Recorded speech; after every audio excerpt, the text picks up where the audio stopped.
Alrighty. I have no clue how I'm going to start this video, but I'm hoping to go through start to finish a piece from just what's in my mind to the paper to refining to whatever comes into my head. And I'm not intending for this to be a tutorial, not intending for this to be a guide of any kind. I just kind of want to yap through my process, how I do things, what I think about, how I apply the different things that I'm doing, and um, how it all sort of just becomes what I post online. I apologize for my voice being scratchy. I don't know why it's hating me the day I decide to record something. Um, but this should be fun, I hope. And you'll see just how much of what my process is and how it's 99% fuck it, we ball. There's not really much structure, and a lot of it is just stuff I've gained from repetition or stealing from other people's art. Like I'll look at somebody else's picture and be like, "Oh, interesting. I'm going to use that next time." Or I'll try something one day and it'll stick and I'll like it and I'll just keep doing that or until that one day doesn't uh, fit what I want anymore and my process is ever changing. So first of all, I open a canvas that's way too big. I never ever use this big in the end, and I usually cut off 75% of it, maybe more. This stuff is for you guys if you care about these things, but honestly, I don't know what any of this stuff is. I just use this sort of default stuff. Anyway, zoom in super far. G-Pen, my beloved. That's what it looks like. It's very cool. Anyway. Okay, so the first problem is um, having something to draw. So usually my brain just gives me something like, I need to see this on the paper. I have to draw this. Uh, I don't usually look around for something to draw or sit down and try to come up with something. I just kind of have to see something. Or if I'm in a meeting, it's completely mindless. I'll sit here and just start to draw a circle, maybe a head. Start adding shapes and see where it takes me. Like I wasn't planning on drawing somebody doing this. I just kind of start putting down lines and it took me here. So this is where we are now.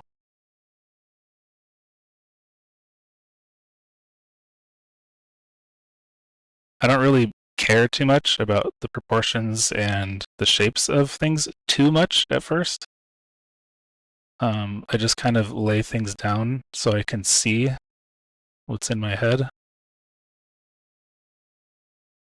And we will fix things later. Right? And so at this point, I'll clean up just a tad, enough to see my drawing.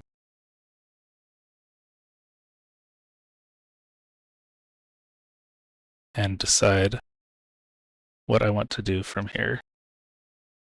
So honestly, I don't really want to use this pose. I've done this before. It's not bad to redo things I've done. It's just, honestly, I'm kind of not feeling it. And so that's okay too. I'll end up saving that for later. Give me a second to think. Who do I want to draw? I guess let's do tried and true. We're going to draw on Anais, and we're going to do a quick doodle of my idiot.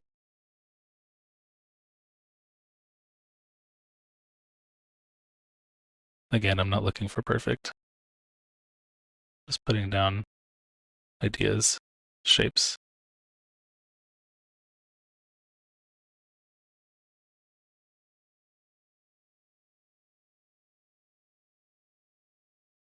Until something strikes me.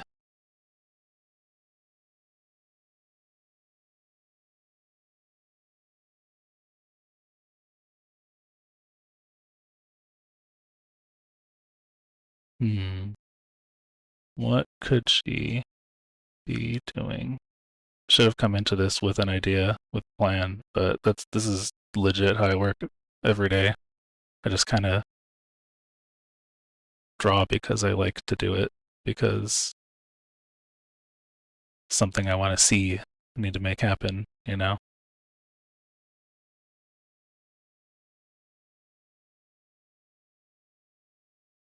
So, you know what? Let's do something more dramatic.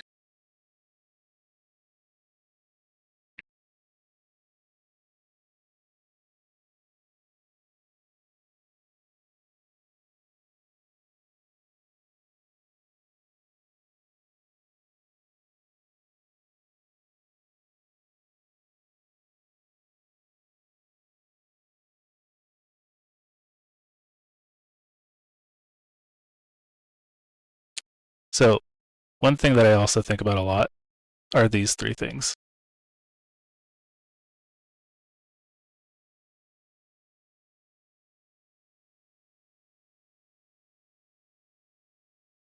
And I separated these on purpose. Head and the hands. So I don't think about poses like here's the whole body, right?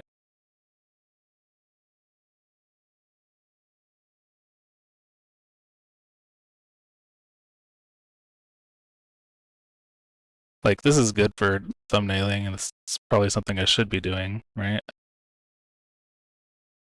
But I don't really think this far ahead. I think this far ahead. That's about it, really.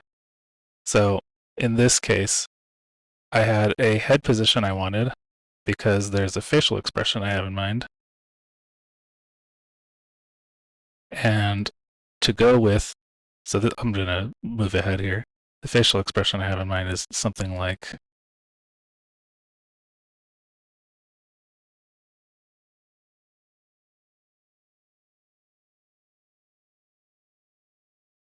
that, maybe. So I need the head tilt.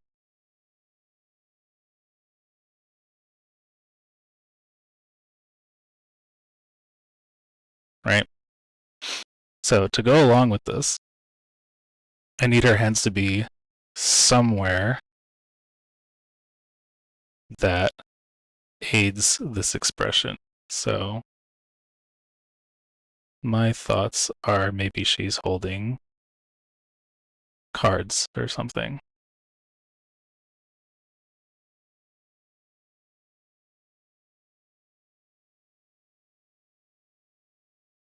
Right?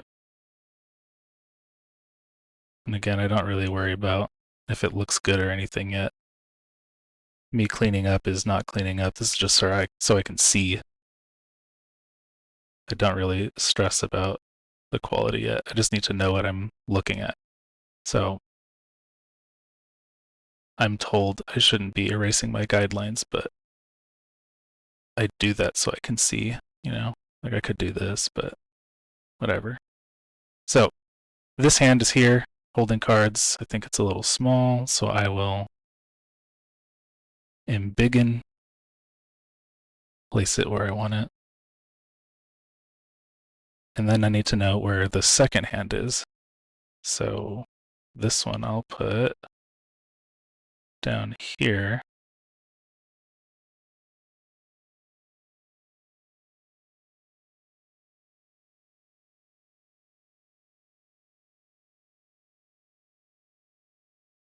And clean up just a little bit so I can see. My music stopped.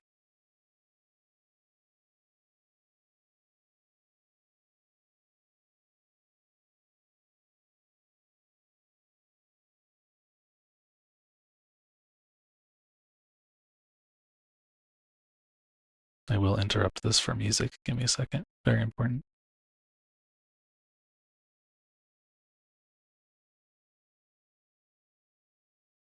Okay.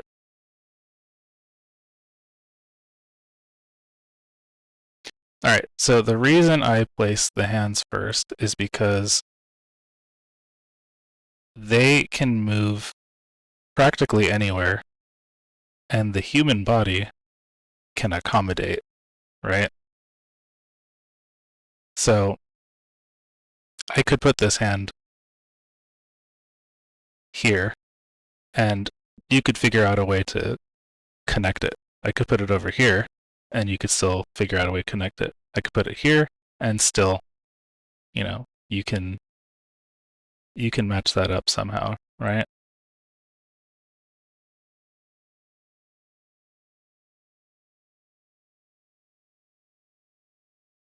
See what I'm saying? And that drastically changes the pose itself. So I want it down here. And then I'll put in a rib cage, sort of. Again, I don't care if it's right. That's later. And I'll put in the hips and stomach.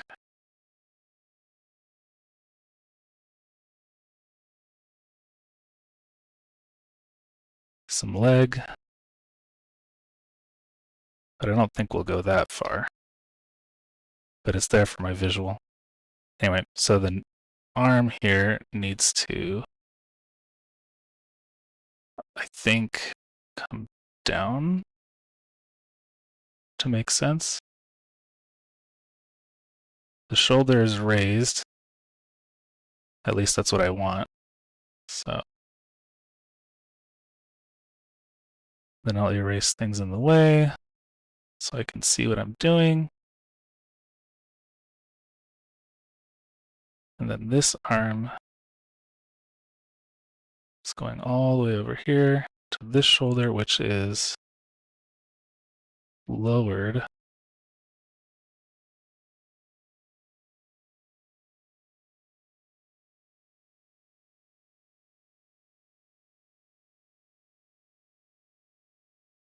And it's starting to look a little bit like a pose.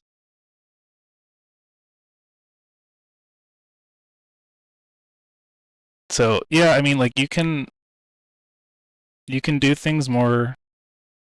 Let me start this over. So it's not about what you can or can't do. I'm not trying to think about art in rules or what's proper or whatever, because I used to not even consider myself an artist. I'm just a guy who draws. I don't care about the rules. I just like drawing things on paper, right? You could do this where you're creating a rough structure of how the human body looks, right?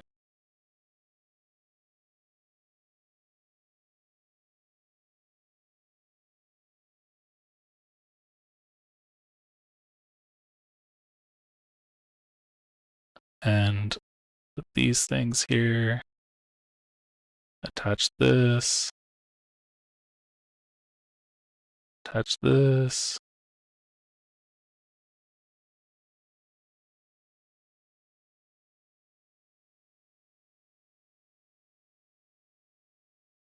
Honestly, this is looking pretty good on this side here, right? Actually, I kind of like this setup.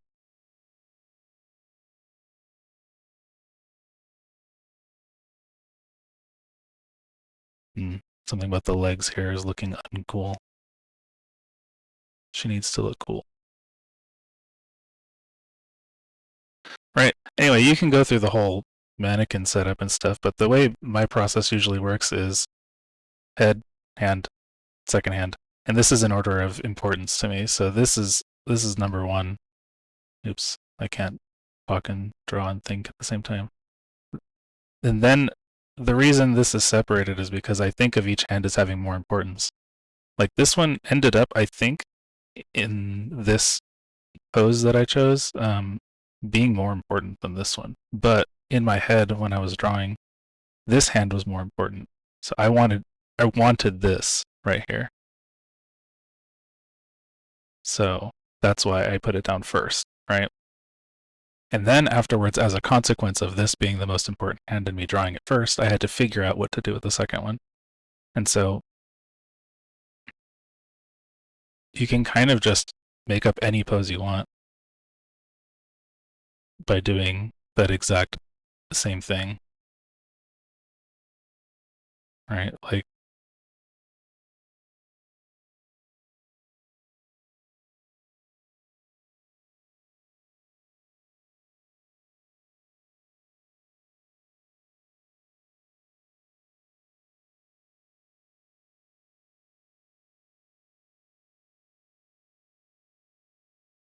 yeah, okay. So I was just trying to remember if the thumb is on that side.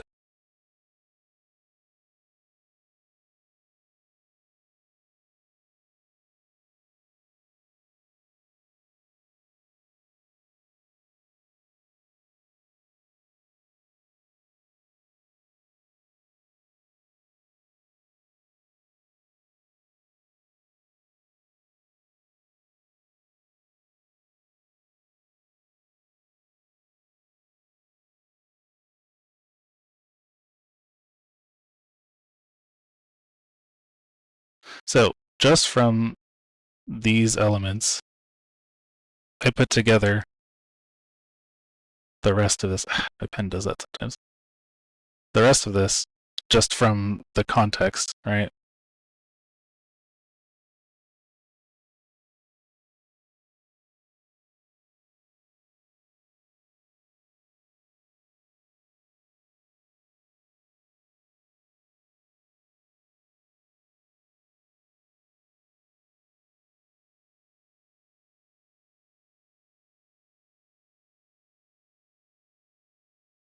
Ignore the horrible perspective. I had a thought in the middle of drawing this.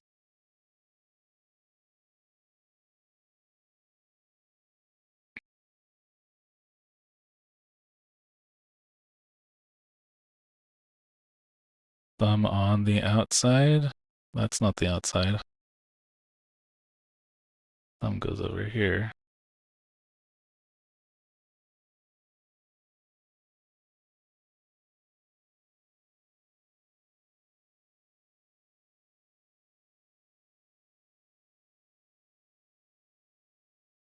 And again, I don't care if it looks good or not, right?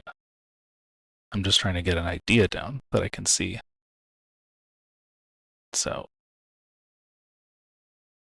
you've got this, and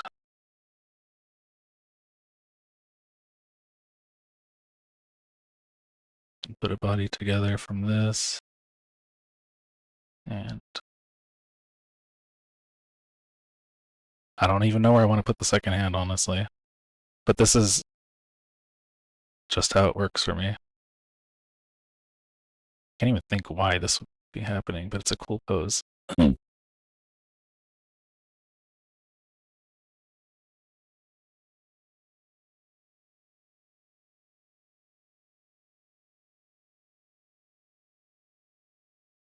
Maybe they're reaching over to grab something, who knows? Anyway, so yeah, this, the rest just kind of happens.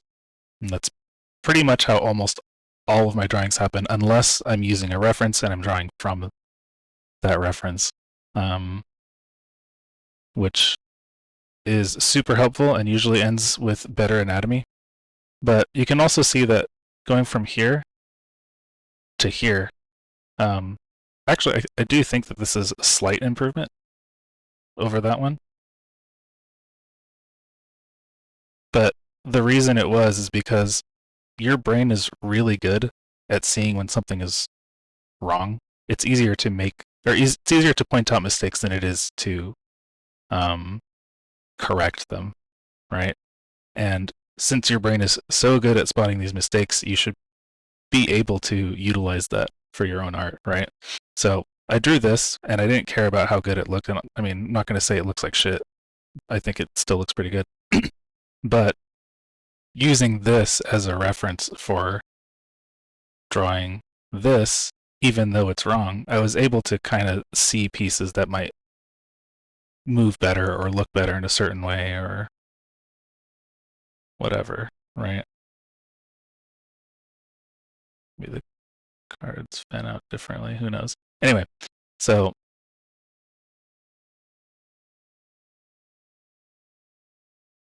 I told you I'd be yapping, and that's literally all that's going to happen. I'm not going to get more structured than this. It's going to be the whole ride, and it's going to be a long one. Anyway, so I like this. I think I'm going to stick with it.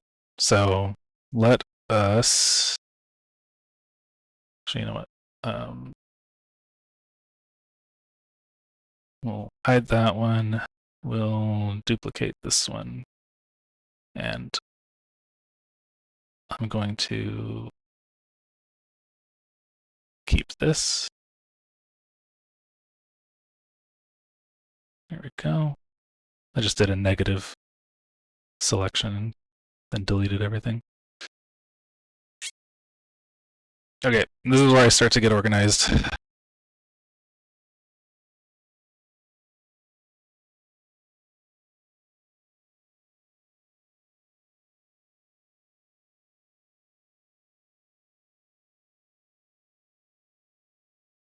I don't know. The sketch part is more messy.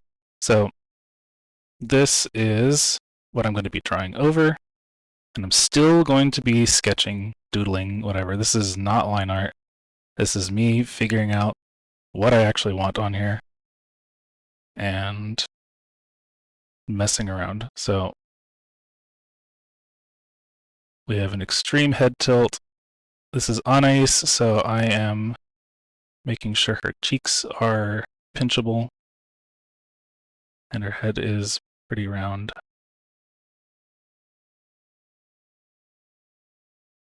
She has round ears.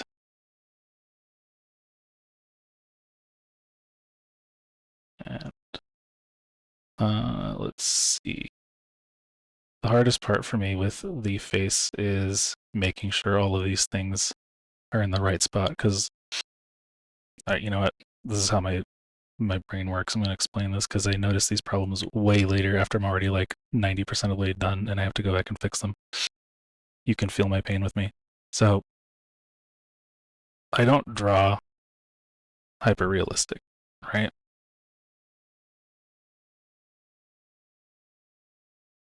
The face is on pretty much a flat plane. A lot of people will say it's curved, but it's not exactly. Like if you look at a skull, this is not tutorial again, I'm just kind of telling you shit. The eyes go kind of in, the nose comes out a bit, the teeth come out a bit, right?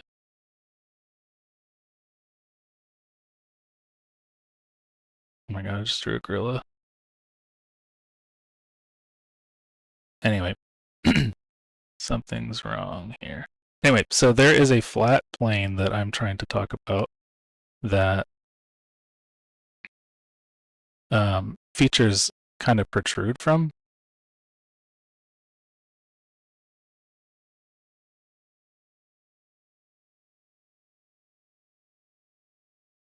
And so when people draw a head like this, right, and they put the flat thing here for the face,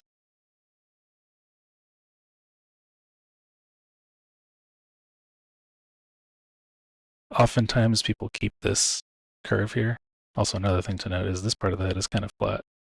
All these things I've learned from my wife, Shell. She's a fantastic artist.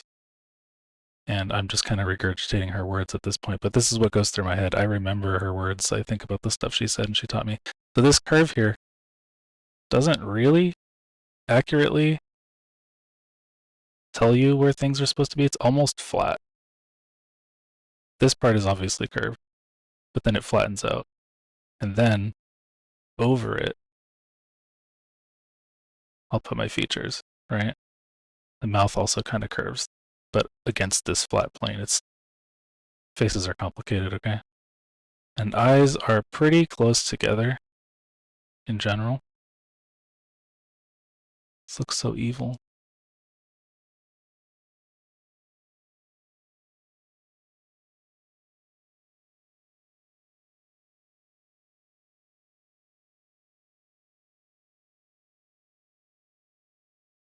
Right? And I feel like that comes off a little bit more realistic, but I don't really try to draw realism. I like my characters pretty cartoony. So what ends up happening is I'll draw, we'll go back to here, yeah. I'll draw where I think things should be.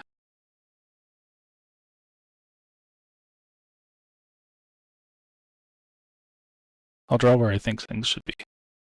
Just from stuff I've learned, stuff I've been taught, stuff I've practiced, right?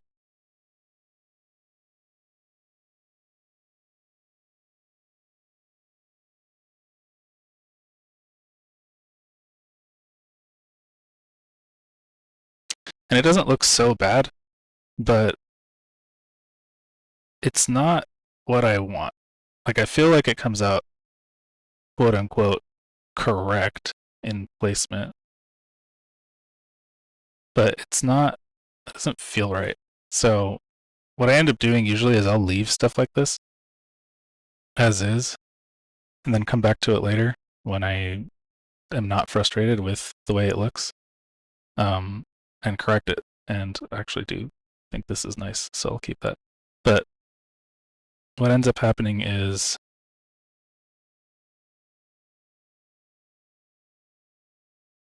it turns out what looks better to me, not that it's correct, oops, but looks better to me. I'm still using the negative. Okay.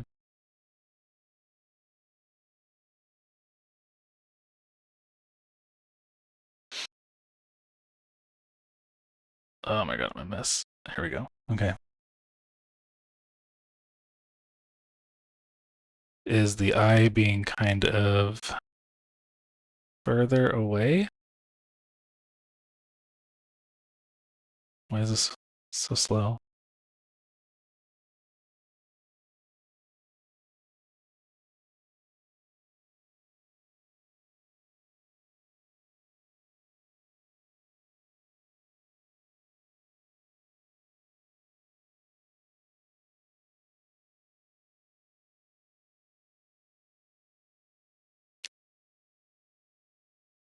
So slow. What is happening here?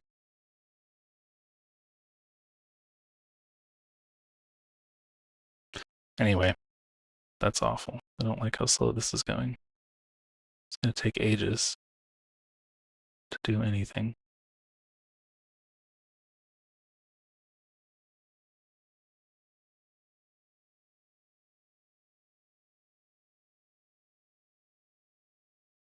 Well, maybe it's because I'm recording. Anyway, so what I'm doing is I kind of make the eyes move a little bit farther apart.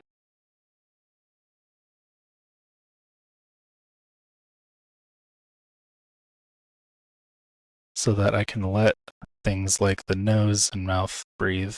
A lot of times I end up putting the mouth really low too. And later feel like this was a mistake.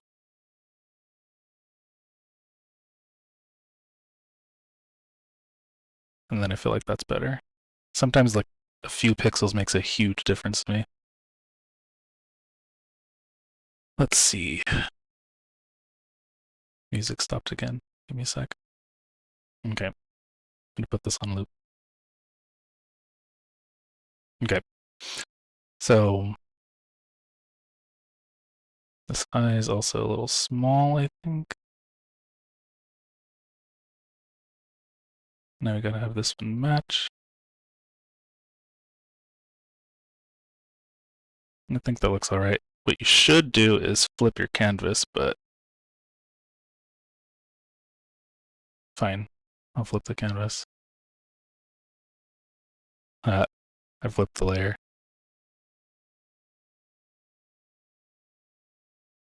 Yeah.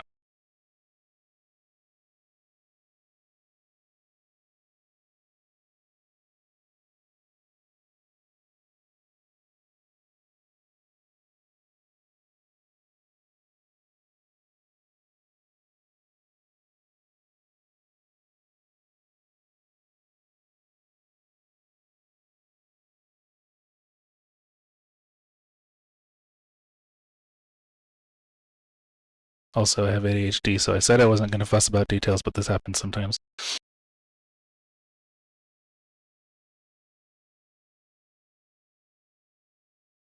Okay. We'll go back.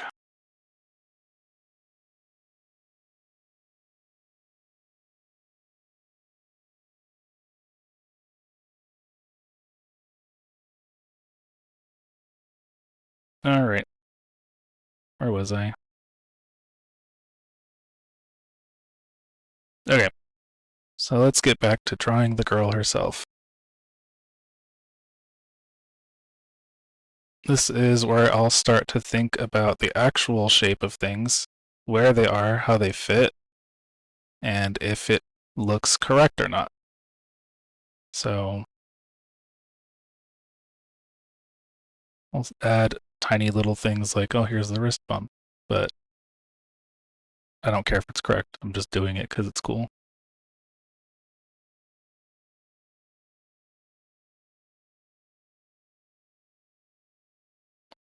Add some cards.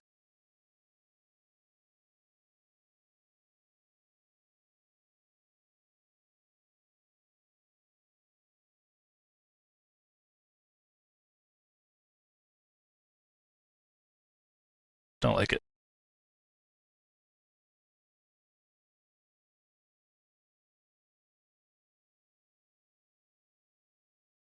Nope, don't like it.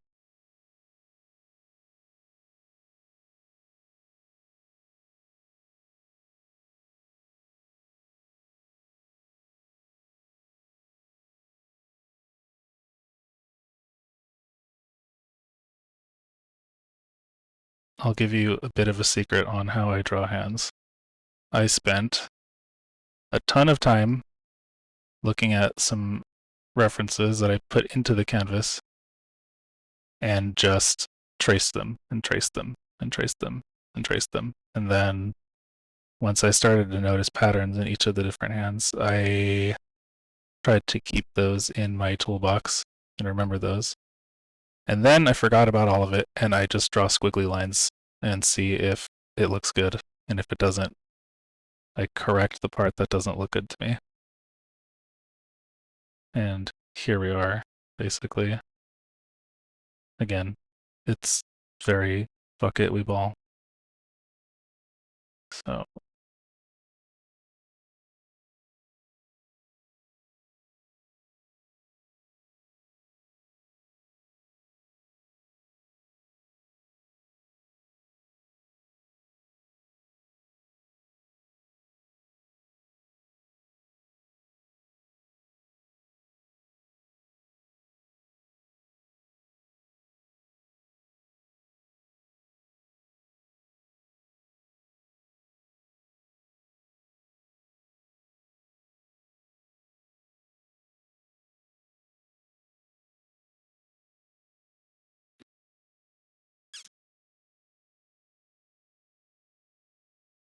one thing that's also really important to me when I'm doing this step is the collarbones, and by extension, the shoulders.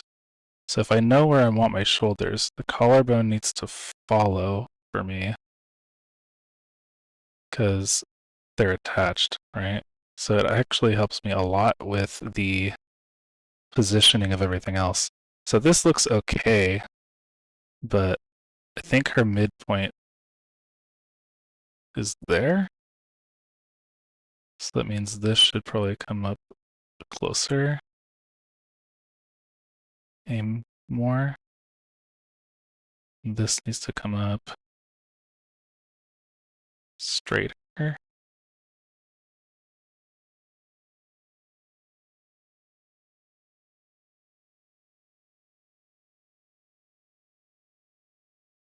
That kind of helps me just orient myself with where things are going to be going.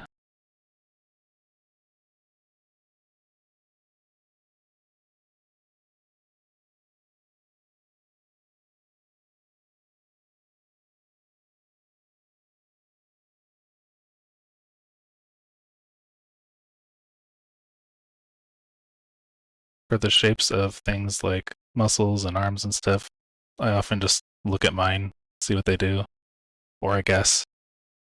And if it doesn't look right, fix it.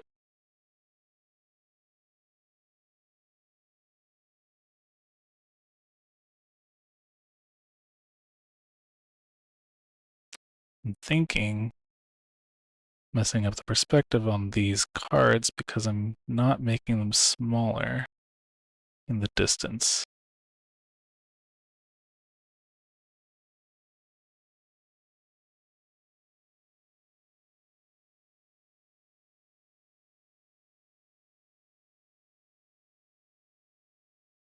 Nope, something's not right here. I think the thumb is going to be inside more. So we'll get a peek at the thumb instead. This finger, I'm thinking, is like this. Right? I don't normally draw these like lines here. I'm just kind of like showing you what goes on in my head. So I visualize those little guides.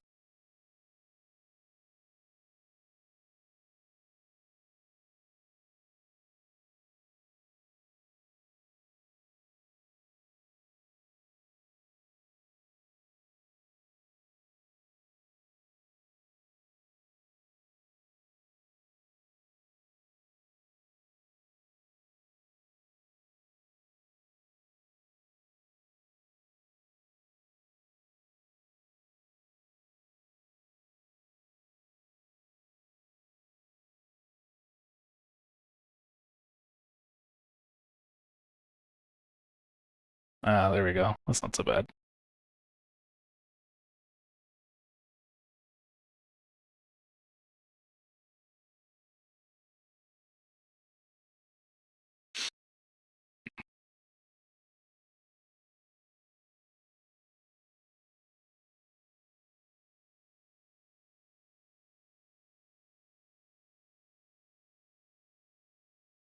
Let's see.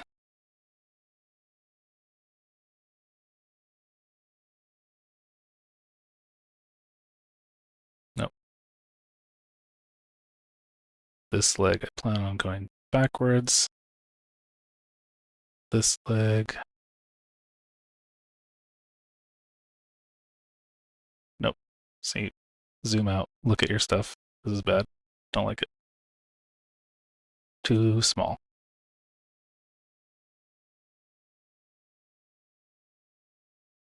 So I'm okay with this. Her head might be a little bit big. She is kind of short, but not that short.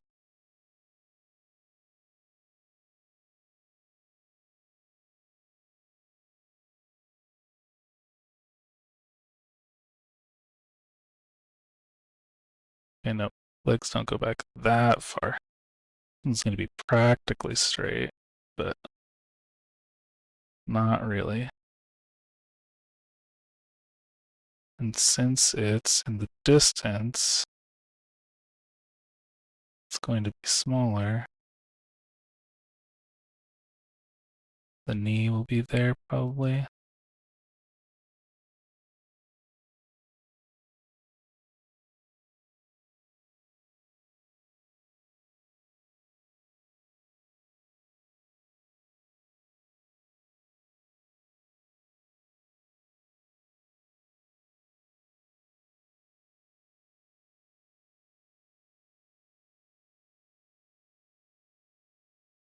not bad, but I'm not happy with this.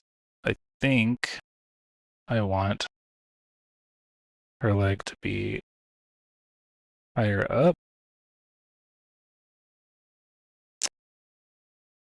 Let's use this one instead. Please don't be slow. Okay, cool. Something was wrong with that layer, I swear. All right. Now this leg, or this part of the leg, needs to come in more dramatically.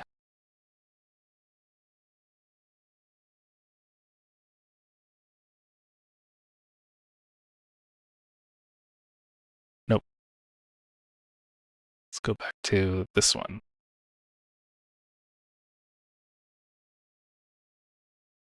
There we go. And now we can grab bottom half of the leg and make that more dramatic. Yeah.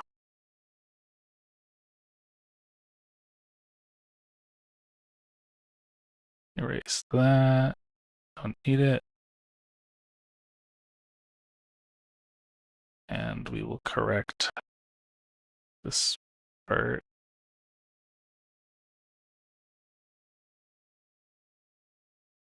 And I don't think I want to draw outside of that, so I won't.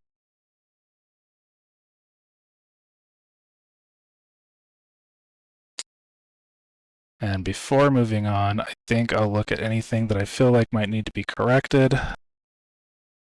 Like, the leg should not be there anymore.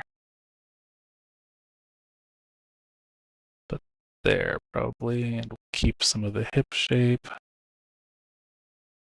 We will fix her stomach a little, because she doesn't have a very muscular body shape.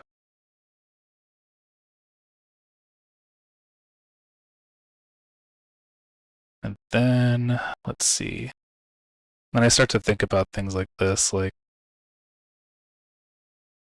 that's the arm length there. That's the arm length there. I'm doing this like in my head usually.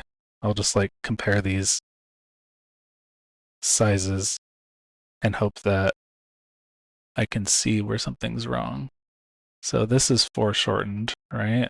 Because it's at an angle towards us. This one is not very foreshortened, so it could go longer.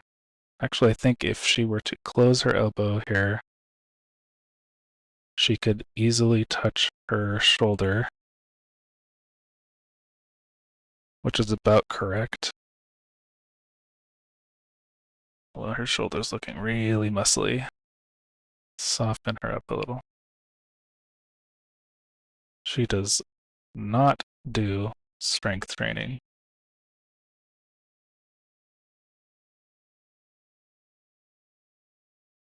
Despite what you might think. Alright, I think it's pretty okay. Now I'm curious about the head size, because I always make them way too big and end up making them look itty bitty at first. Like the rest of the body looks tiny in comparison. This is really important, actually. Is that the face? I'll get rid of that one. We will merge that with the layer below. And okay, so Krita crashed twice when I tried to lock the alpha on this layer, so definitely something's going on with that. I'm going to lower the opacity on it instead. Delete this one, go to my new sketch, and fill that in.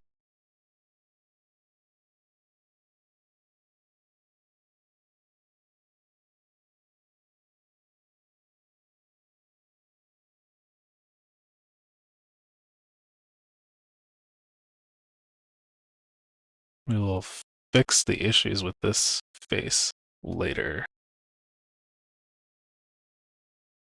I say, as I continue to draw over the face.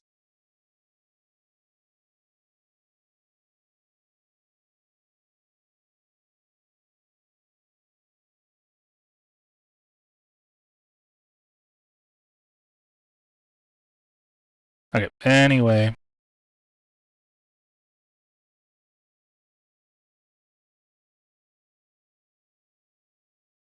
I'm going to delete whatever the hell was wrong with that layer.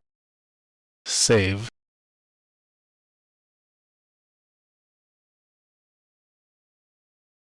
And fix this a bit.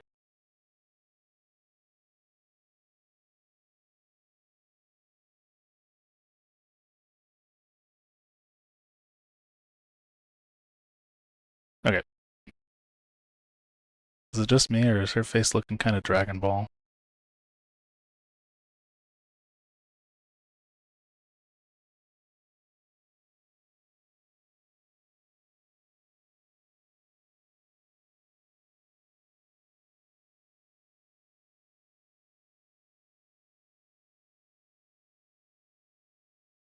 They keep saying I'll deal with it later. I'll deal with it later. Okay. So now we have to do the hard part. We have to figure out what the hell she's wearing. And this is only difficult because pretty much none of my characters have explicit outfits. I mean, I give them outfits, I draw them in a lot of times, but I tend to think of them as people who change clothes instead of have like a mascot sort of outfit. And while Anais normally does have her tank top and shorts, I don't really see her as the type to go to a Yu-Gi-Oh tournament not in full gear, you know?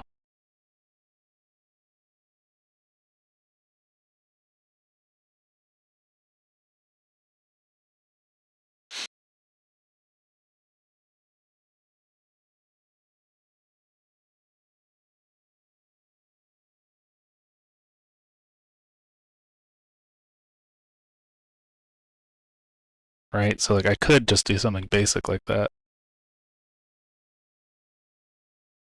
And maybe she's playing at home, but I want to set more of a scene for her. Sorry for the loud tap. My nose was itchy.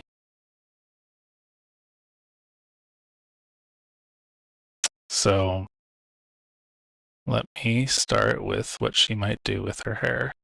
We're going to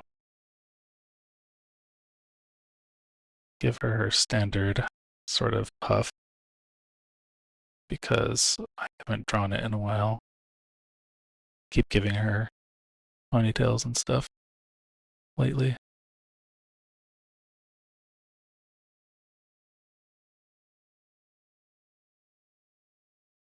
And I think what I want is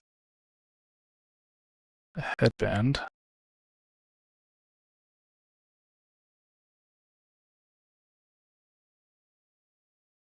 One that tapers so it gets bigger back here.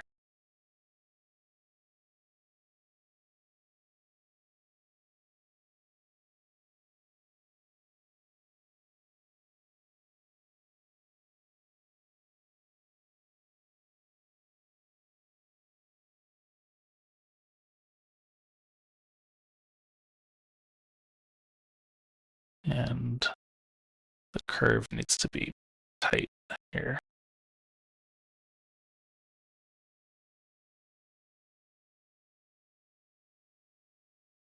And same up here.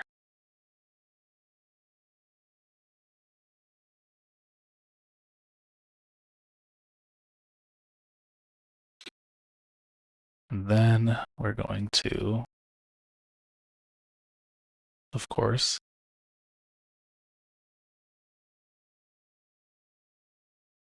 cringe her up a bit and have her live my fantasy of owning an Itachi Naruto headband.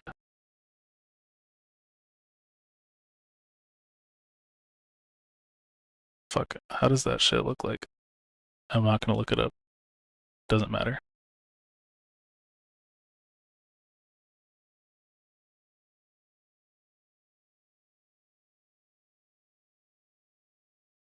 Nope, my brush is too big for that. fine. It's fine. It's fine.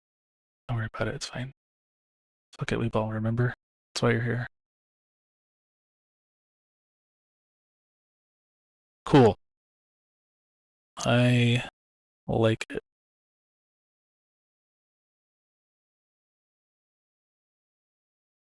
I'm sweating the details right now. Don't worry about it. Hell yeah. Okay.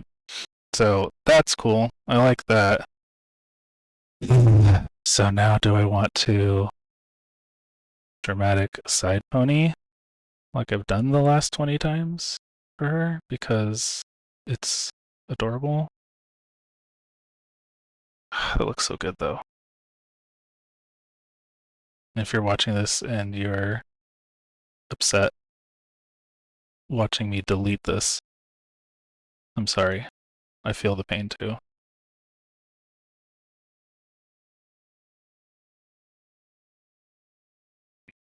Could I give her her normal hair puff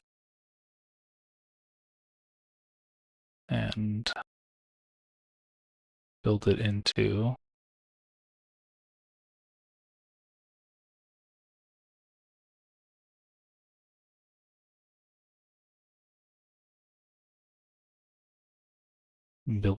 her headband?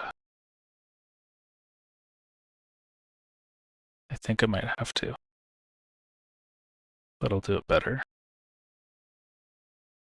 This is going to require more planning. Sigh. No, that stays. We're going to go red. And I want... There we go. There we go. Not bad. So that means... So I like to use erase layers to cover stuff up underneath without destroying it. Without destroying it. And my voice, I swear.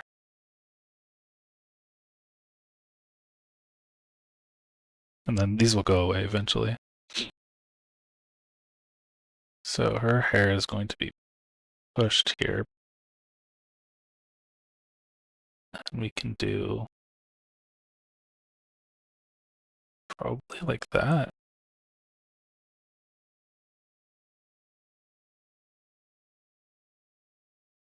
And then from there, it doesn't have to go onto the actual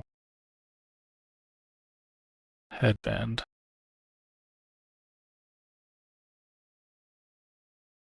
Be more dramatic, closer to the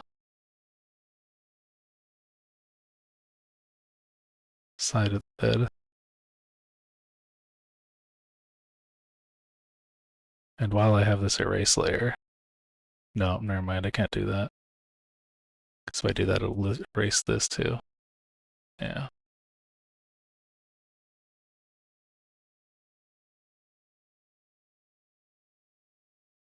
I don't want to meticulously erase this just so I can see. I'm gonna do it anyway.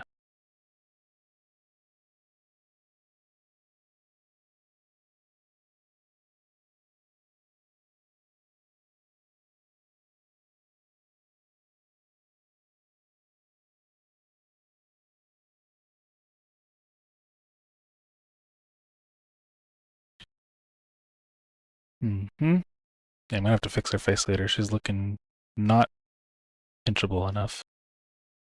That eye might be too high or this eye is too low. I think this eye might be too low. Notes for later. Anyway, I'm liking this. This is cool. And again, things will be dealt with later. Don't fuss about the details.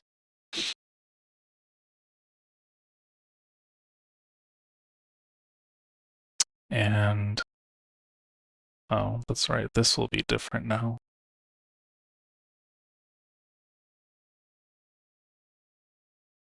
Because her hair will not be short there. Not pulled up. It's just held back. Okay. think with me. So this is wrapping around, right? Probably tied. Damn, if I didn't draw that circle and think about the tie, I probably wouldn't have done it. Like, I wouldn't have included the headband tie. That is rad. Okay. And maybe a little hair poking out.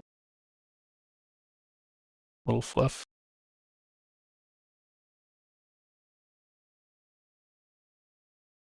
Short hairs don't have enough to curl.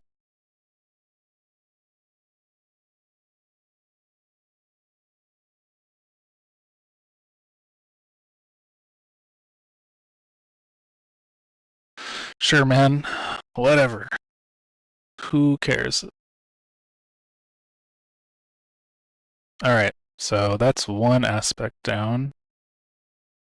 She needs her earring, but since she is dressed up with a Naruto headband and carrying Yu-Gi-Oh cards,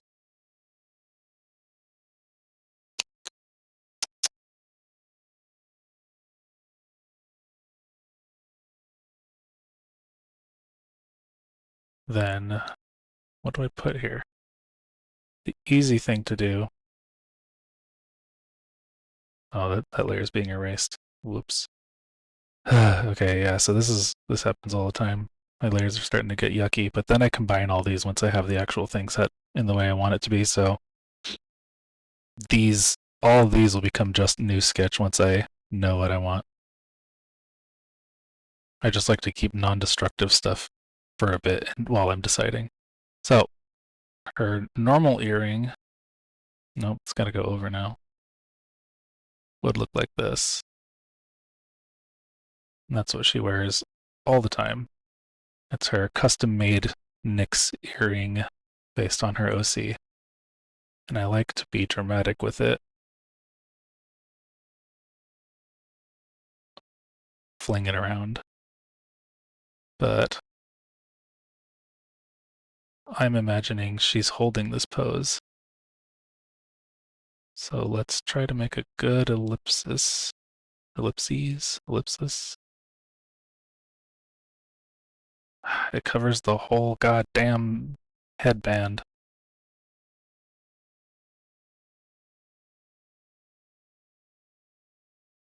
That's why non-destructive is important.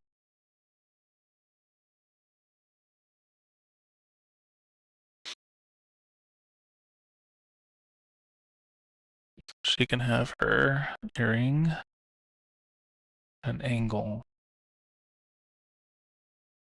I like her earring too much. I was thinking I should probably put something else here, something more anime, but this is very her, so I think I will keep that. It is a little high though. It's very dangly normally. So we'll lower it a little bit, pull it in.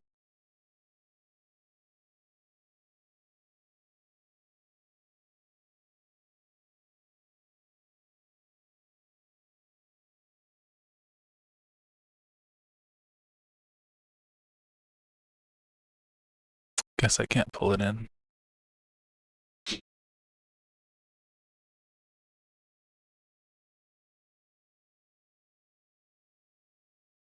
There we go. Not bad. And now I contemplate the choker because neuron activation.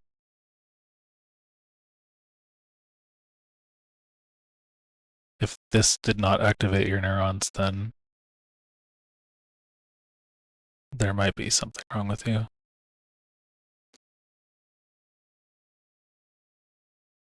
Maybe get it checked.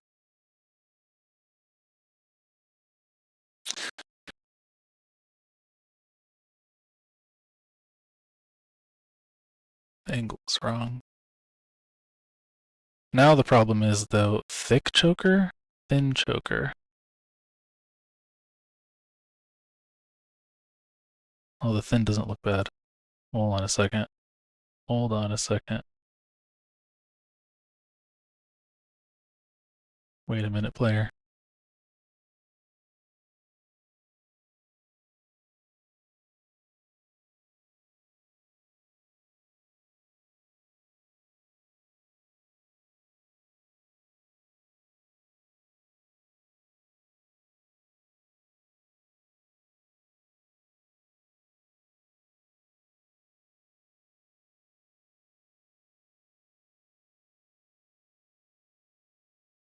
kind of ninja-y, right?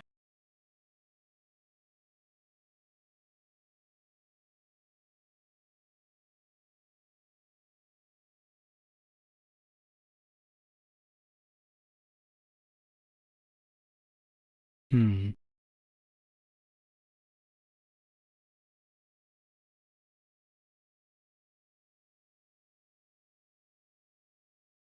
Yep. I think it's kind of cool. Something about this angle is wrong. It needs to be flatter, then curve sharper.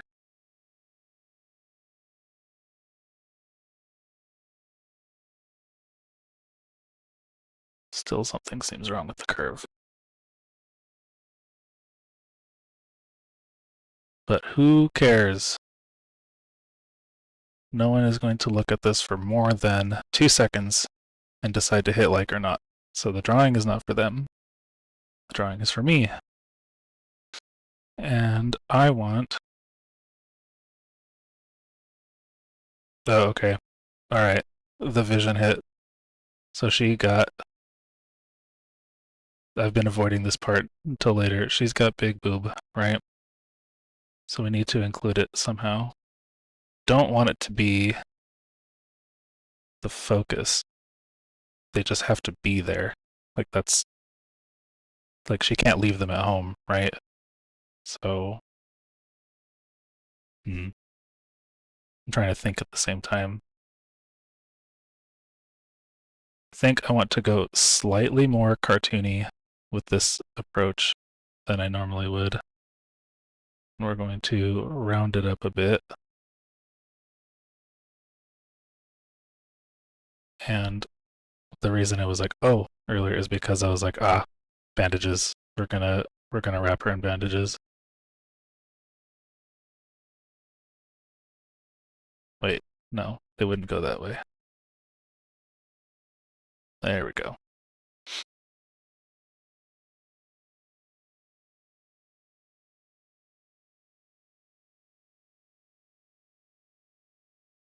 All right, if the choker didn't neuron activation, this did.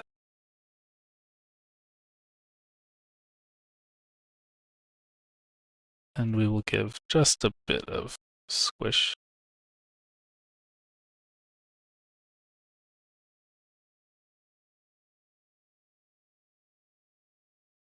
Just a bit. Not too much. Just a tiny bit. Not a lot. It's not the focus. I'm definitely not spending too much time on this now.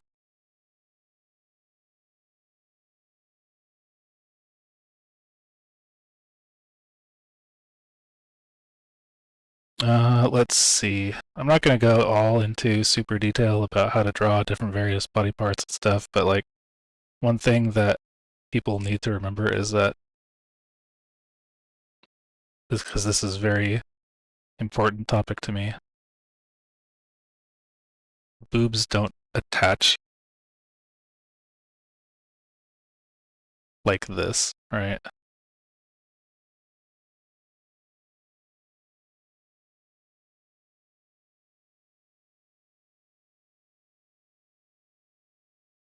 So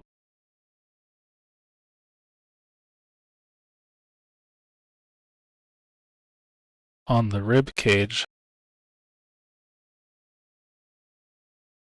the pec muscles come down and are actually attached to the shoulder. And so the breast tissue, I know I picked a weird angle for this,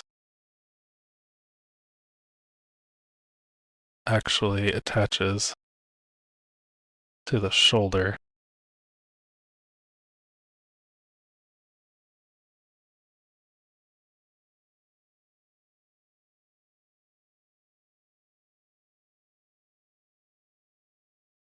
Right? I know this, again, this is a weird angle. So when you draw them, they pull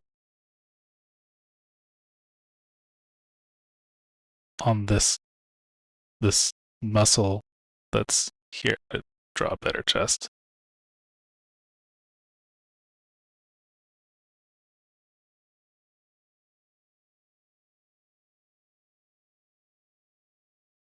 Right, so I don't know the specifics of it.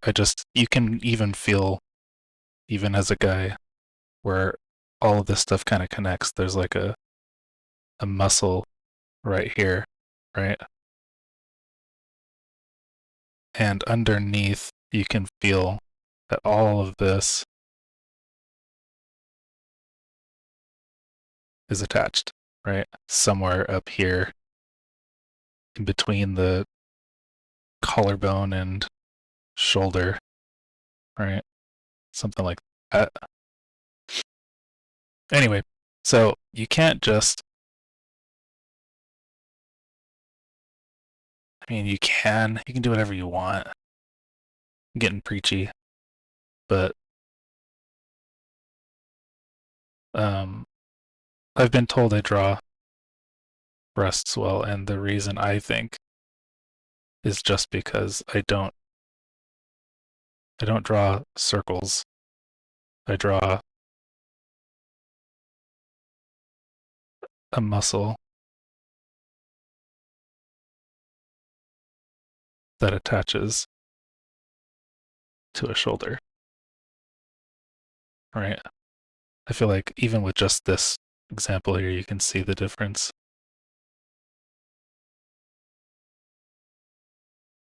And that muscle, that bag of fat is going to change drastically depending on gravity and position, etc. So, what happens to it when it is moved or deformed or otherwise affected by external forces is going to drastically change how you draw it. So see, this straight line here is not giving me the idea of shape. This needs to curve more drastically, I think, and then flatten out to show that it is being pulled in that direction. Yeah, I think this needs to be more drastic here.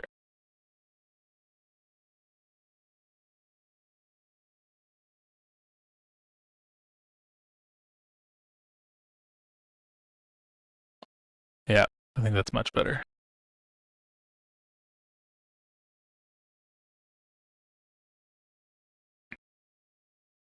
And this still isn't right. This needs to be straighter.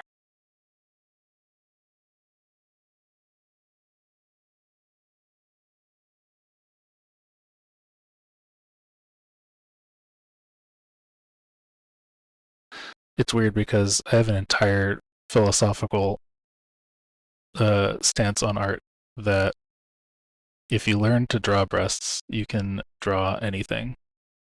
And I've explained this to a couple people before, and has received universal acclaim. And people want me to uh, start my PhD on it.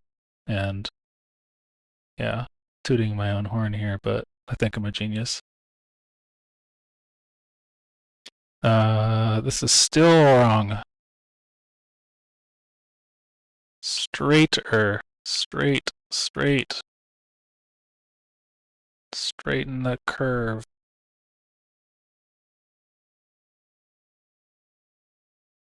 There we go.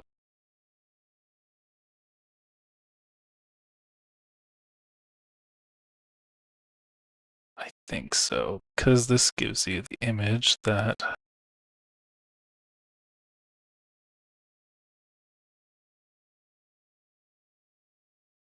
there be boobs there.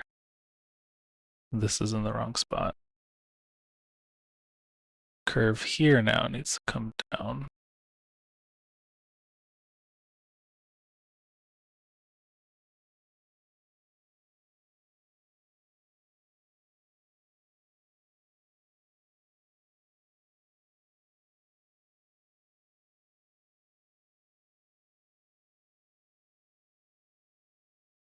Nope, let's go back to where it was.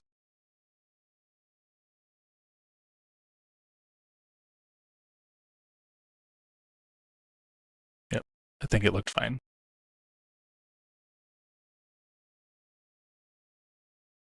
So that means this is squished here and then comes out about there. Right? That means this one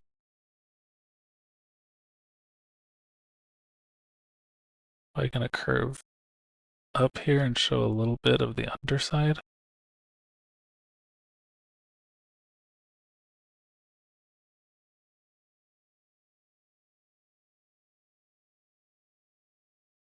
Believe.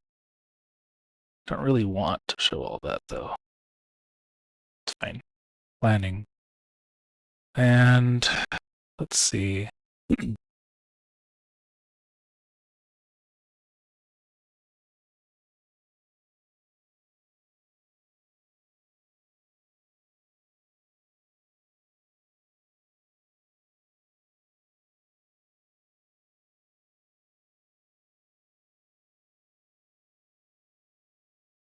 Hmm.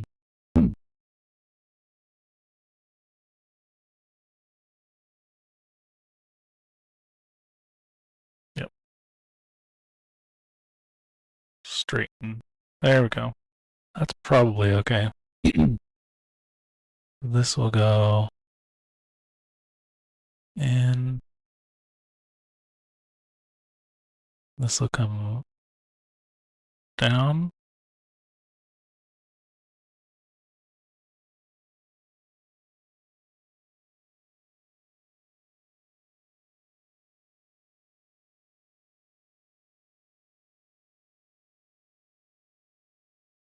I'm not going to worry about it too much anyway. So now, I need to put more clothes on her, but I will decide to show her belly a bit. She is confident. She is happy with herself.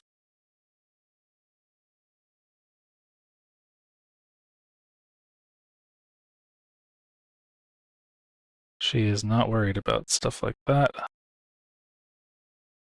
And let's see. We're going to show it by what if,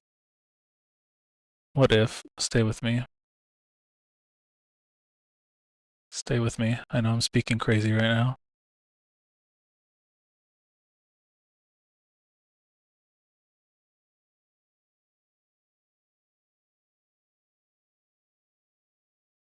Right?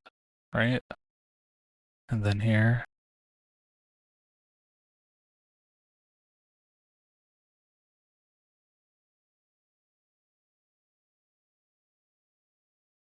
And then we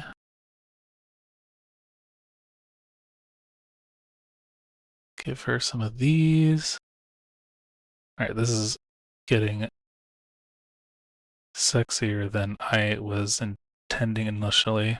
This needs to be safe for YouTube, I think. We will be putting clothes on her.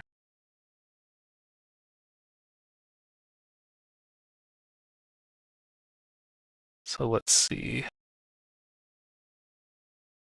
Because I was thinking. Oops, I don't like that line.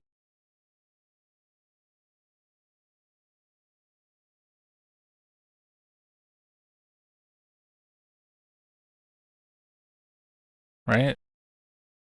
See the vision? But then it only connects up here.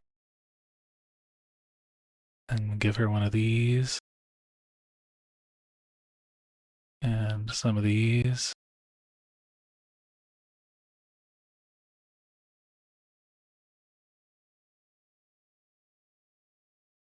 Perhaps one of these.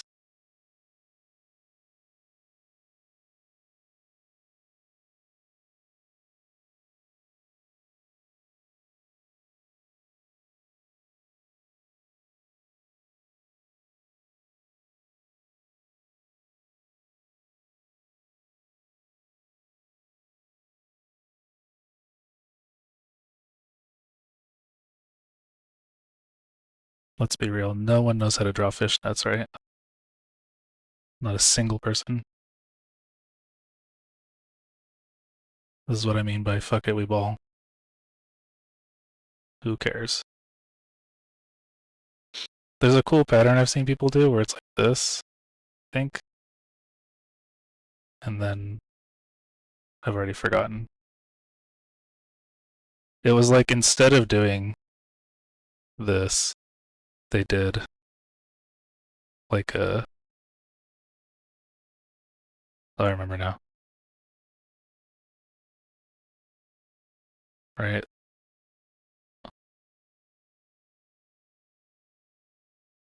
Like a chain link fence. Because I guess technically that is what's happening.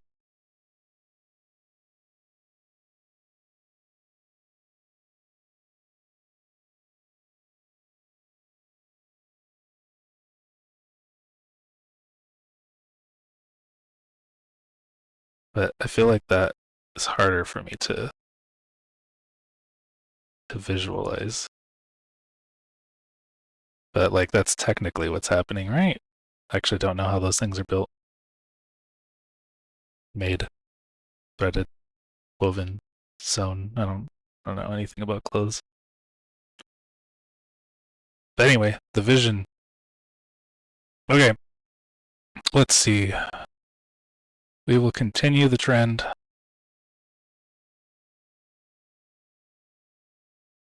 So I hope that you remember I went into this having no clue what I was going to draw. I have this really low here. So we're not really going to see it on this side, which is a shame. But we'll see it here.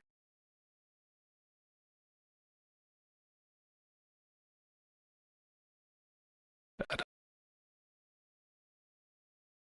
Anyway, yeah, I was saying like I had no clue what I was doing. Still don't. We have a clearer idea of where things are going. Fuck, how does this work? No one knows how fishnets work, man. We're gonna do this easier.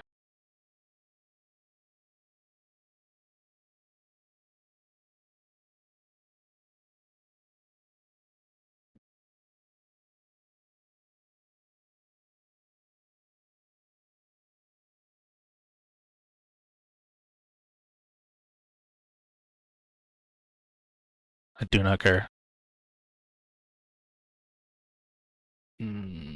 This leg will need to look different enough. So maybe tighter lines? So that we can see the difference? And not confuse it with this leg? That's probably fine. Okay, she cannot be pantsless. So let me think.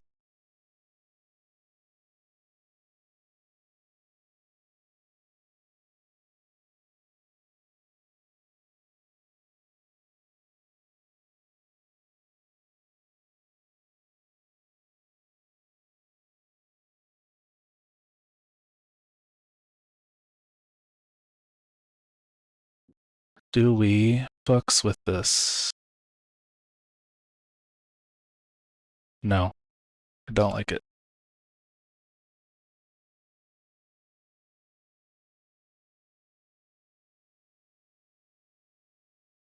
I do what I always do and put denim on.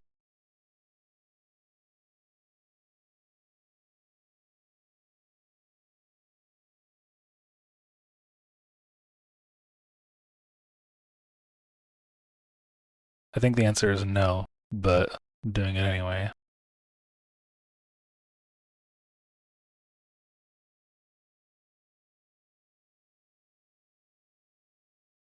Yeah, I don't think it fits.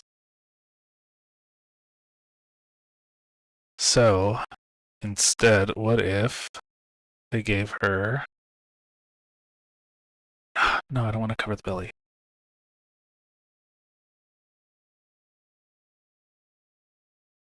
Okay, what if under the belly there was a wrap that goes around like that, up the leg, down the hips a little bit, comes over here to kind of support her belly.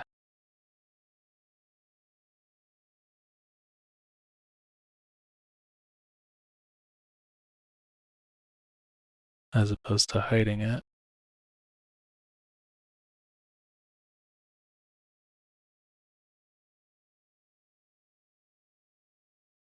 And then it ends in the back with a bow.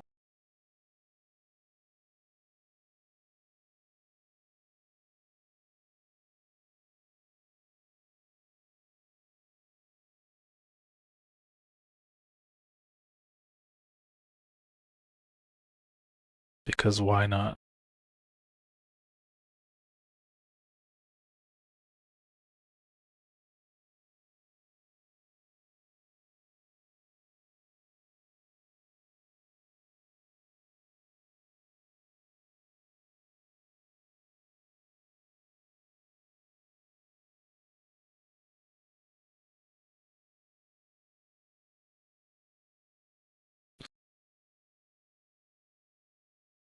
Starting to look cringe enough, right?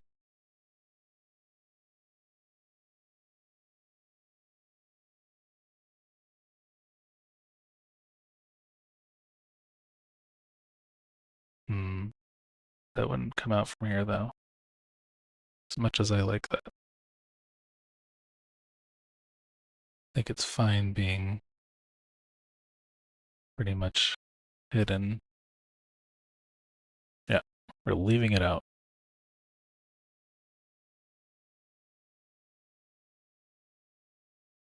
The bow needs something more. So we're going to add, for no reason, spikes.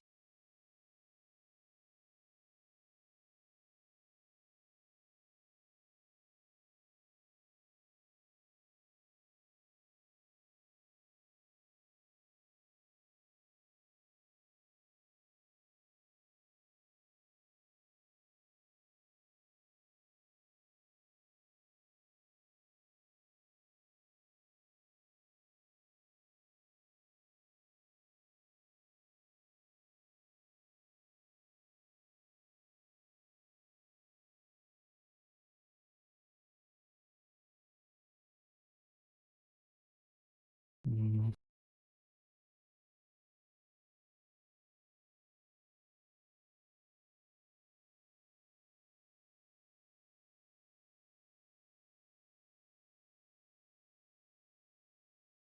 Sure, why not?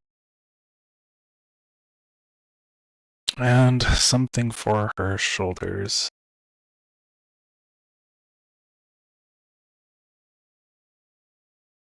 I do want to cover her up a little bit.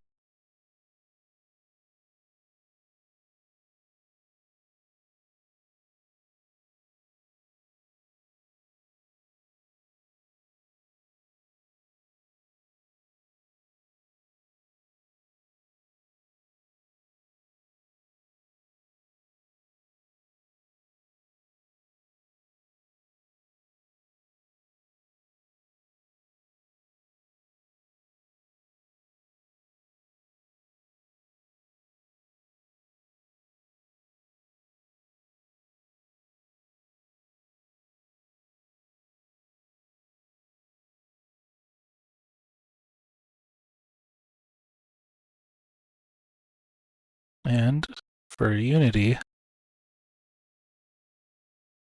we will introduce the spikes that we just made up a second ago.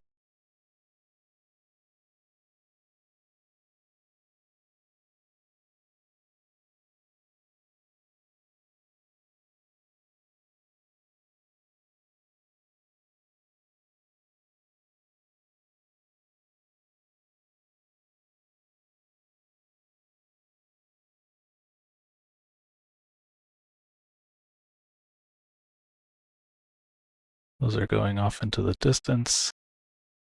On the other side of the Cauldron Horizon.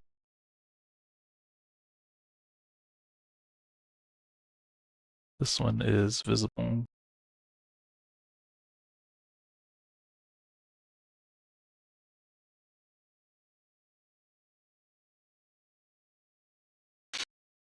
Okay, I think we've got something here. And for shits and giggles,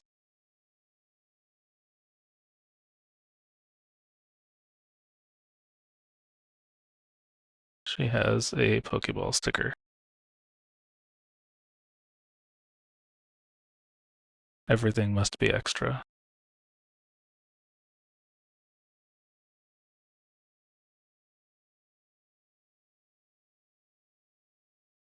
And let's see.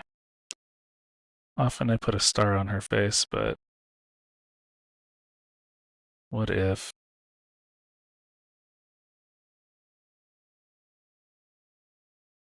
some sort of flame looking thing?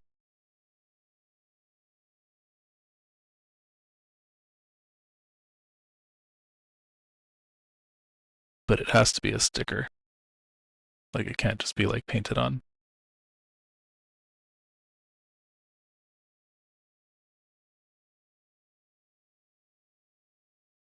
Because it makes me laugh. That's it. It's the only reason.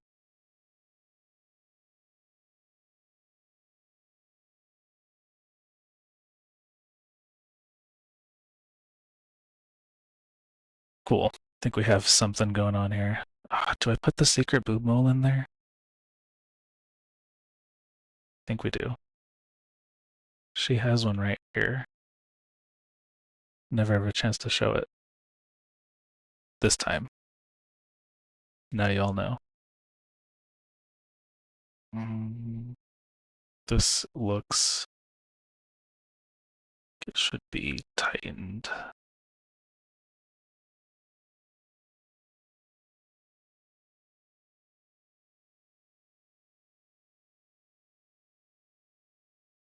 This needs to be more. Okay, so we've got something going on here. Do I want to add more lines?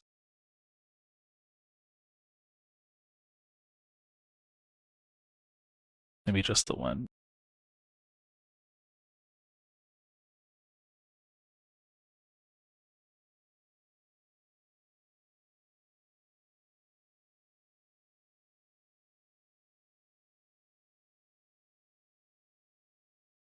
Okay, we've gone and done quite a lot, I think.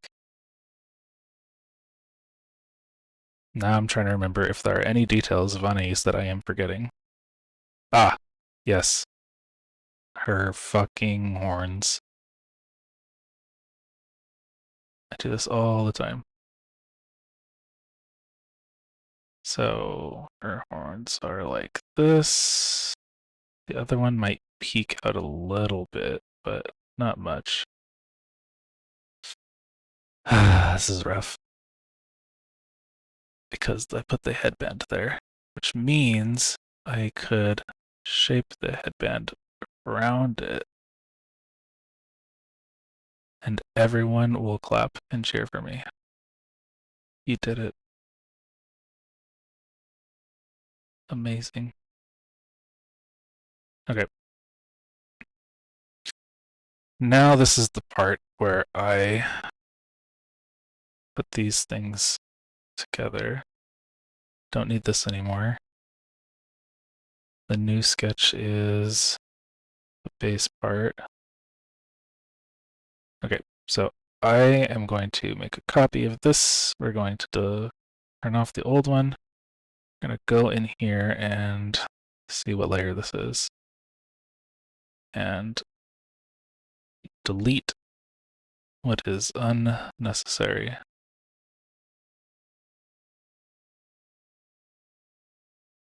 I'm not going to reduce the opacity so that I can see better, because I mean, I'm not going to put it all the way up because this makes it a little harder for me, I think. It tells me what's part of this layer and what's not.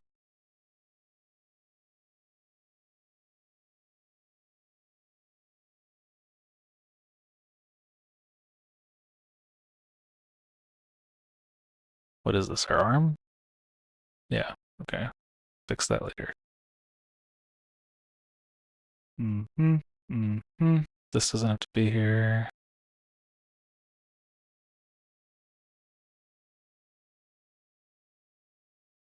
Think we've touched everything that's gotta go.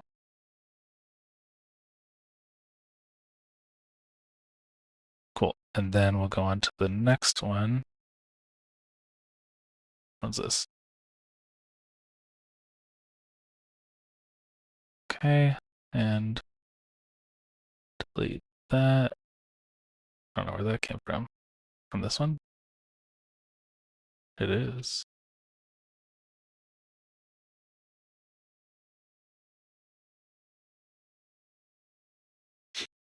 Okay, this one is an erase layer. We can leave that alone. This is the hair. This has gotta go. That's gotta go. This has gotta go. Sad. But it's what it's. Just get rid of the whole thing there.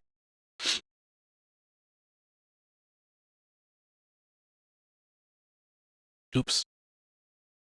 It's the paint layer. Get rid of that.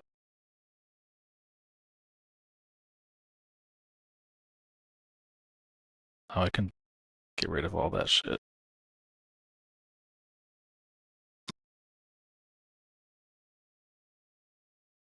Yeah. We'll put that outside. Okay. Or were we? Hair. This part. Okay. Ah, interesting. So that's gotta go. This has gotta go.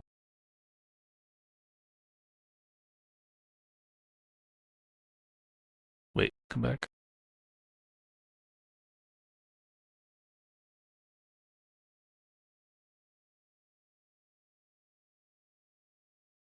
More things to be removed.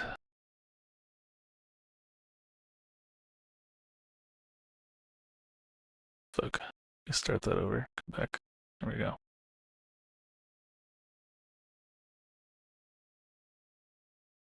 Yeah, that's fine.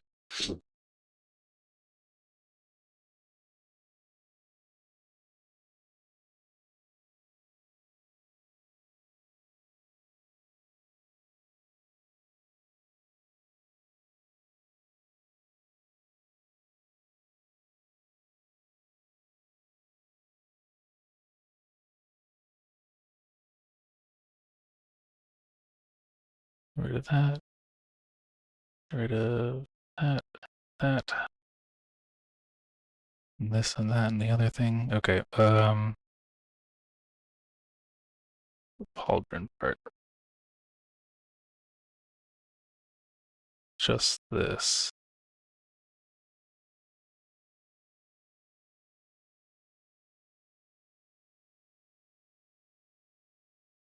And I think we're looking solid.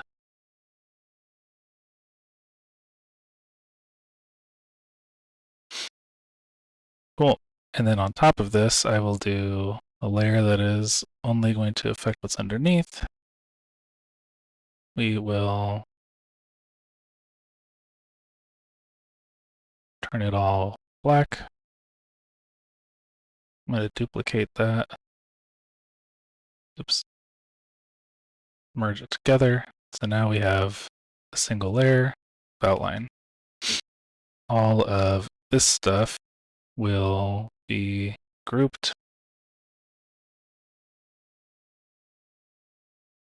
I'll call the entire thing sketch again. And this will be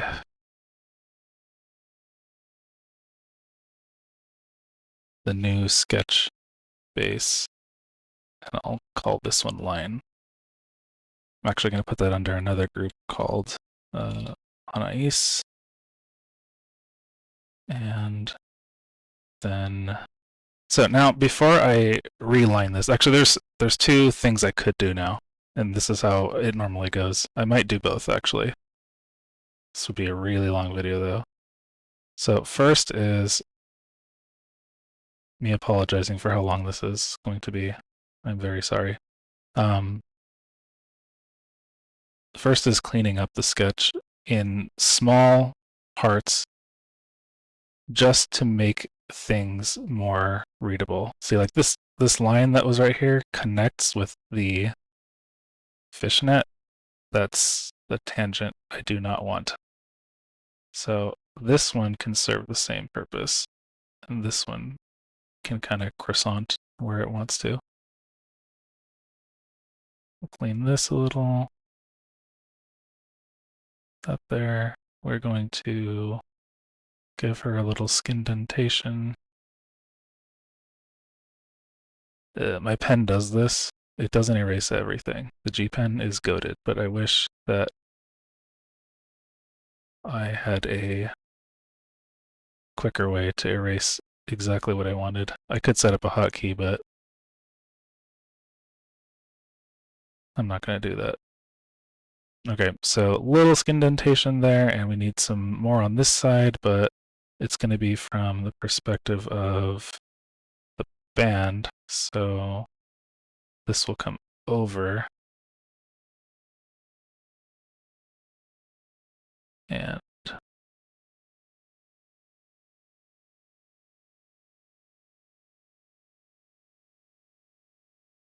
in a bit. There we go. Subtle, but important. We're going to collect or connect these random lines just for our brain. I'm not going to worry about the fishnet because, like I've said, no one knows how they work. If you try to tell me otherwise, either prove it to me or, no, just prove it to me. Show me how to draw fishnets, please. They're so important, and I just freeball them every time. Or I use a texture, like not a pen, just a texture that looks kind of like a pattern and then hope that's good enough. Most people do not care. By the way, this whole time my Discord has been going off, and it's taking every ounce of willpower not to answer. Ooh, actually, this is cool right here. So this is her thigh, right? So I'm gonna clean this up a little bit in a way to imply the glute muscle. It's gonna be difficult, but you'll see what's happening. These little subtle like muscle definition changes are really cool, but fucking hard to do properly. Like, I don't mean like proper as in like this is the right way. I mean like how it looks to my eye. It needs to look good. I don't care if it's right. So her butt is probably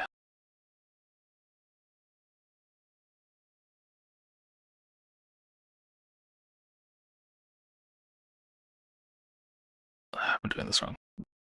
There. And the other ass cheek is probably there. Right? And this is gonna bend this way and stretch, so it's not really gonna be like a bulge or anything because it's being flattened against the bone, right? Again, I don't really know the science of it. I just know how my own body works. And if I pull my leg up like that, my ass flattens on that one side, right? Because, like, if you draw hips,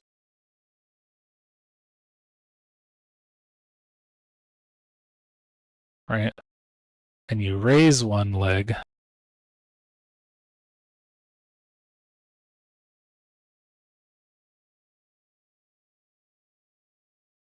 I hope this image makes sense over here. This is like a raised leg, right? Versus a leg that's not raised, right?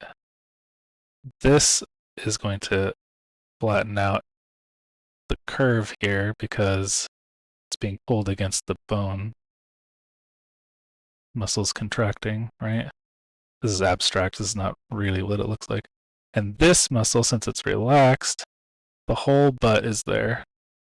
The entire cheek is going to be there. That's a lot of skin dentation for this fictional anatomy model here.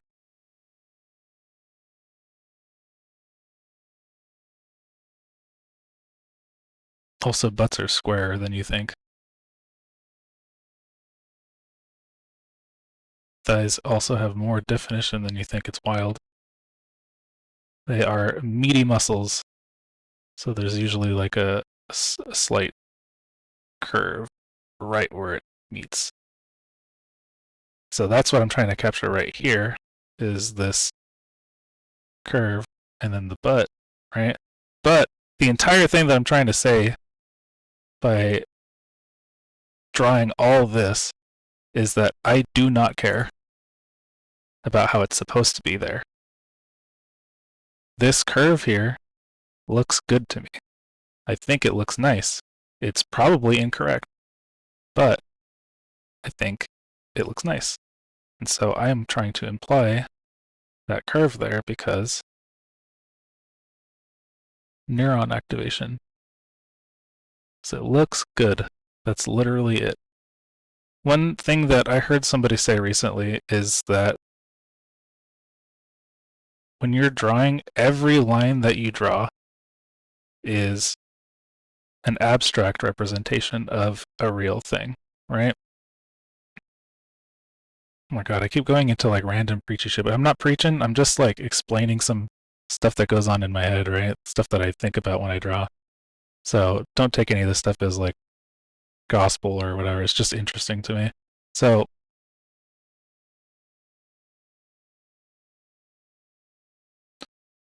we're going to take Miss Grumpy here,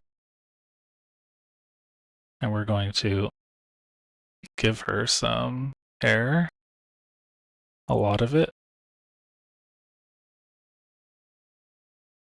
lots of hair.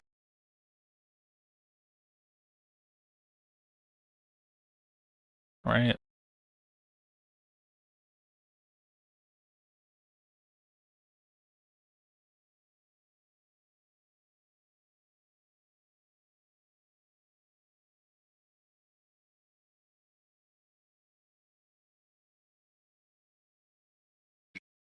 Okay, so we're giving her a shit ton of hair. And let me put a neck in there because she's missing one.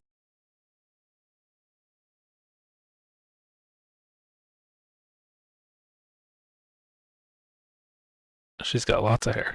Anyway, so a lot of people will want to go and do, you know, stuff like this and draw. I'm exaggerating. Like, imagine instead I'm putting lots of detail. I'm taking all my time doing all this stuff. And I'm getting really into the hair and all the details. And there's all sorts of crazy shit happening. And actually, this looks kind of good. But the point is, what you're seeing here is too much, right? What is, or it could be too much based on what you're trying to do, right? I'm not trying to get you to see all these details. Why did I add these lines? If I remove this one here, does that alter the picture? No, no one's going to care. If I remove this one, what about this one? What about this line? And this line? And this one? Actually, me as the artist think, yes, removing this line was actually against my vision. I liked that one there. So I'm going to leave that.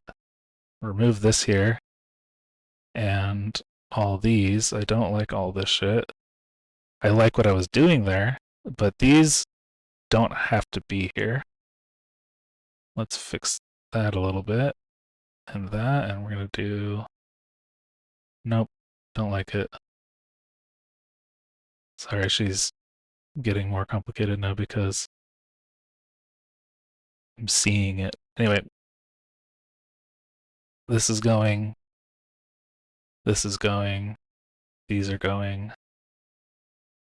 Some of the stuff there that I erased I did like, and it is part of the vision, but I'm demonstrating something. So if I just leave it like this instead, so I'm implying some things, and then I did this because I thought it was cool before.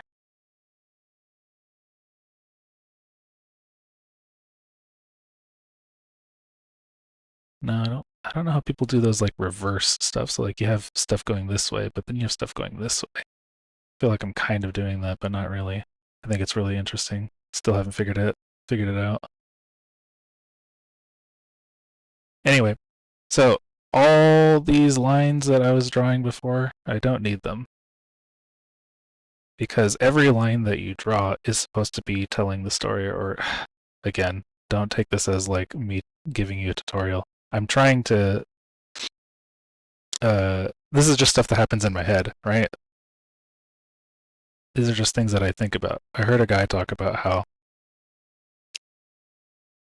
how your every line that you draw is there for a reason. And I don't completely agree with this, but I do think about it, right?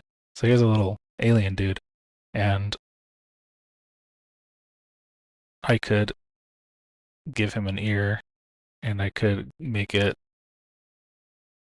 furry and stuff. But like, do I need to do that to tell people what I'm trying to get across?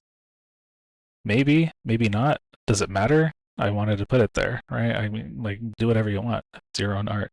But I think about those things when I am worrying about deleting something, or when I'm worrying about the way a certain line looks, or what I'm placing down and why. Um, Sometimes I get caught up on placing details because I think I need them, and other times I get caught up in placing details because I think it's incomplete without it, or I need something to show. So, like, what was I doing before I got here? Was it these? I think it might have been this. I've lost the plot. But the point is that there's a ton of lines here, and if I removed this one,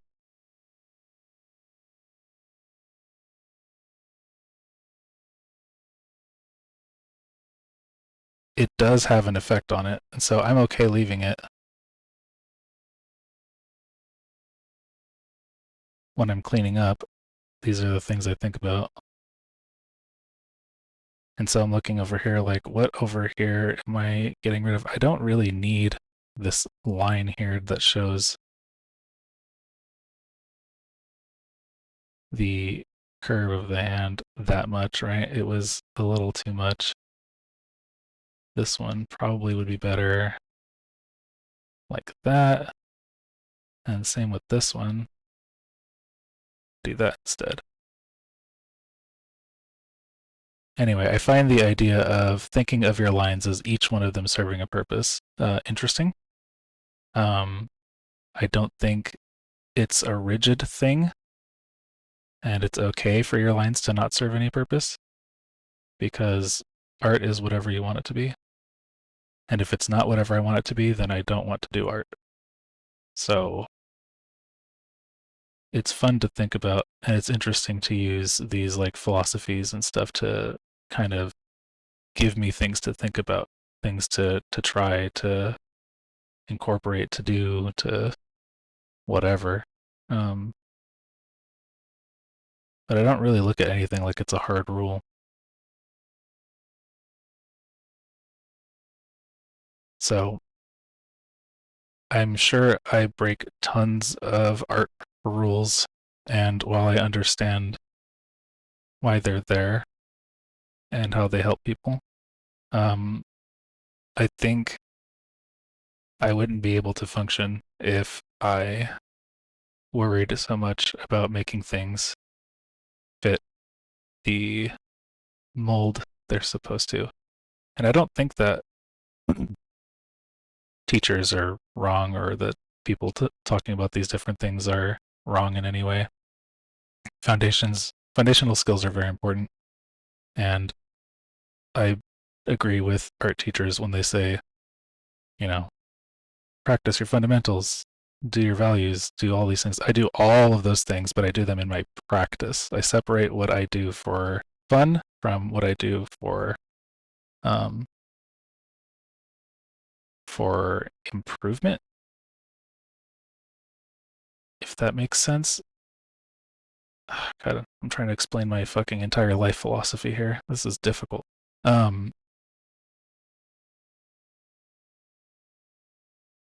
The hard part to explain is that I do this on the same picture, the same canvas. So,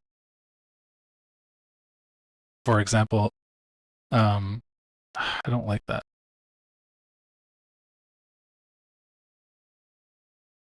Why is that wrong?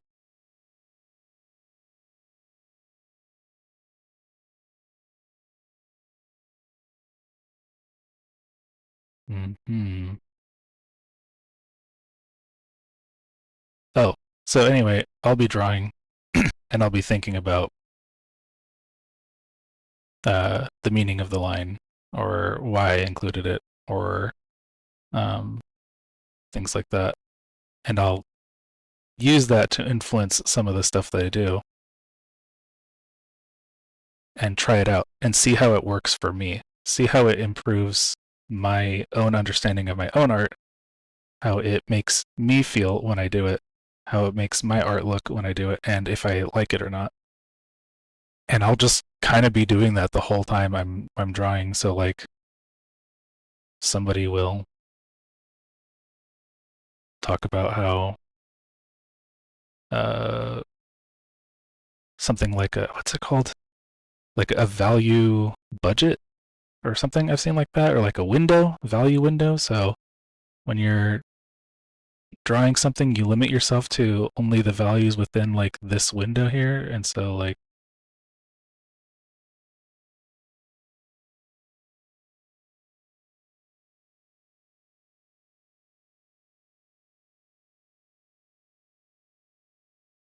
so you can stay in this window and have also with the saturation, like people talk about like, oh yeah, use gray and keep your colors unsaturated because you'll get more realistic looking stuff or whatever. But I don't understand any of those things until I do it myself and see how it affects my art, see how it affects what I do, and what I like and what I want it to look like. And so I'll just try all sorts of weird shit. I'll try all sorts of things that people say. I'll practice fundamental stuff and then mess up, make things look awful, make things look ugly, and finish the piece anyway, while also doing all the other things that I like. So this is cool. And then the next step of that would be like them saying that, okay, cool, you've used your budget, you stayed within it. Now you can go and do something crazy to it, like, introduce a really harsh light, right? Hold on. It's not what I meant. A really harsh light or something.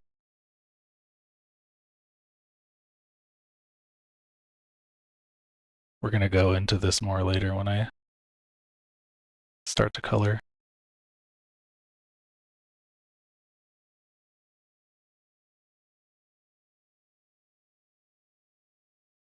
And so this is pretty cool, right? Like, I'm not drawing anything in particular, but the way this turned out, the way this looks is kind of realistic, almost like you can maybe see this being a marble. What if I did this? No, I didn't even draw a proper circle, so it's gonna be hard to do. And then invert the selection. Nope, nope, can't do that. I'll delete stuff I don't want to. You know what? I'll do an erase layer.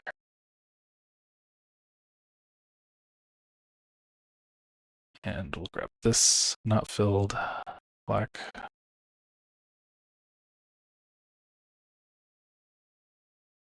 Ah, funny. Cool. Yeah, so like maybe you could see this being a marble if I went and added one more thing to it, like a... What if we did green? Who cares? Fuck it, right? We're experimenting. That's a really out of budget value, but we can soften it up with the opacity.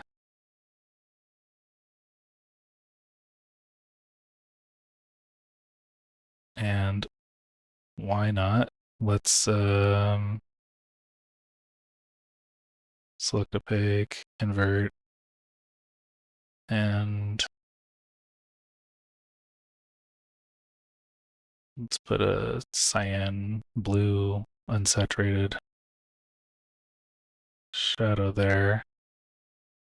Maybe some light. Don't look at this and think I know what I'm doing. I have no fucking clue.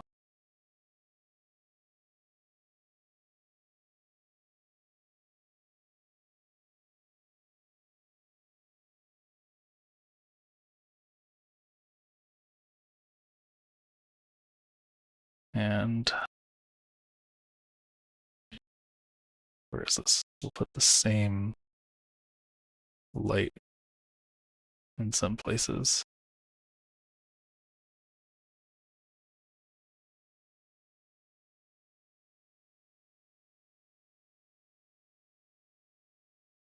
Anyway, the point I'm trying to make is that doing this kind of stuff is really cool. Oh, actually, I do want some of this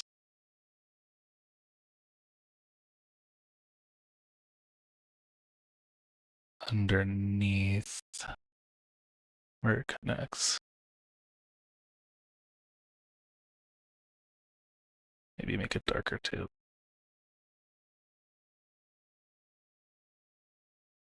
I don't know. Does that give the illusion that this is a marble on a table? Something's off. It needs more dark spots.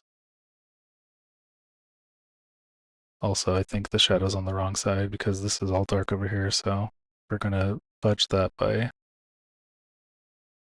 adding more dark colors outside of budget. This side. Okay, anyway, the point I'm trying to make here is that this is stuff that I learned from doing fundamental practice, from looking at other people do real studies, from doing my own studies, but it doesn't tell me what to do. It just tells me how things work. It just tells me what I can do, what I know. I can see these things and try these things and um,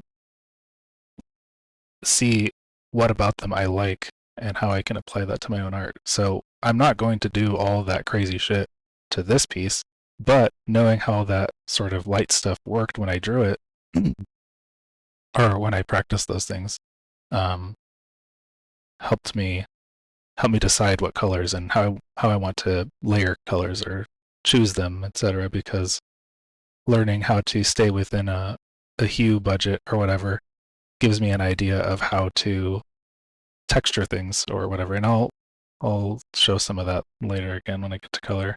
I realized earlier I said I want to soften her face. She needs to be more pinchable. So we're gonna do that now.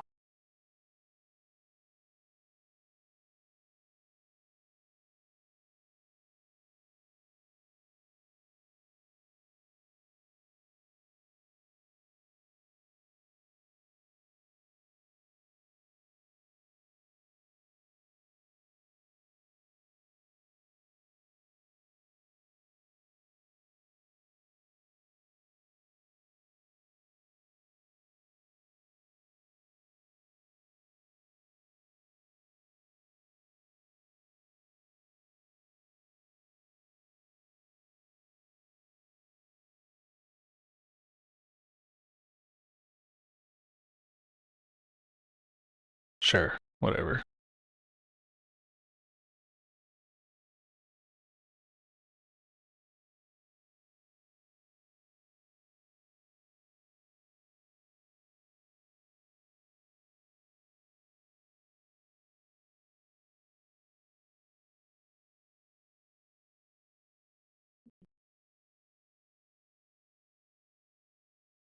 Inky cheeks enough?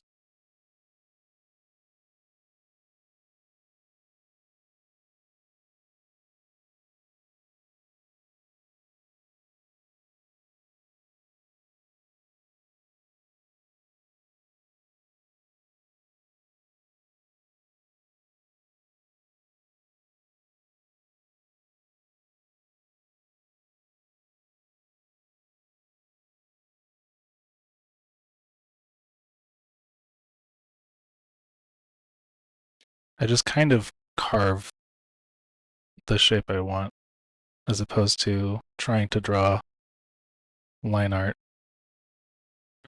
I've been told this is similar to like sculpting, and I do know other artists that kind of do the same thing, but I've also been told it's weird. I just don't like drawing the same line, like, and then I'm left-handed, so Control Z is hard.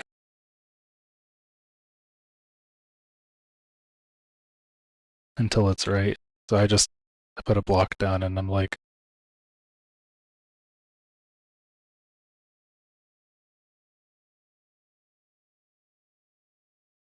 yep, that's a face.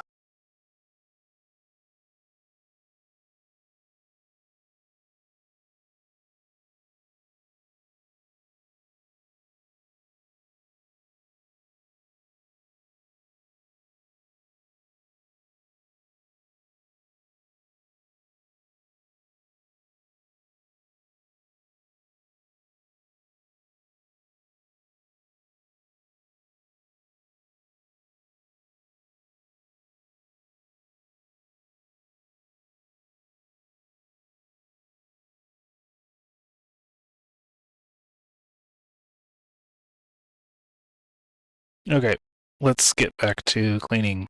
This is going to be a while. Feel free to skip around in this horrible video.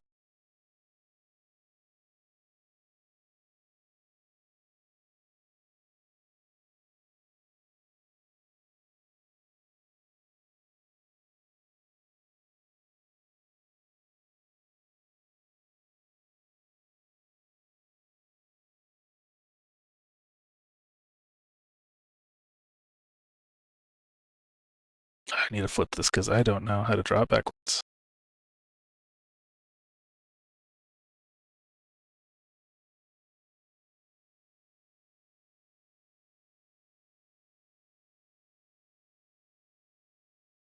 This is the point where I should probably look it up. Not gonna, because I do not care.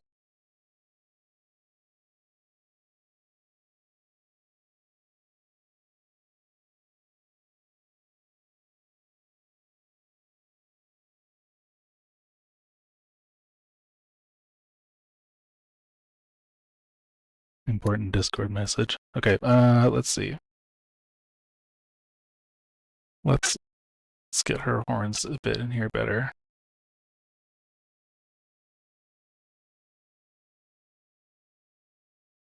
We can soften these.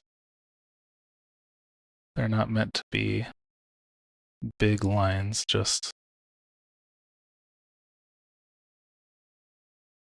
I decorate her horns with these little 4 lines. Just artistic reasons. Let's see.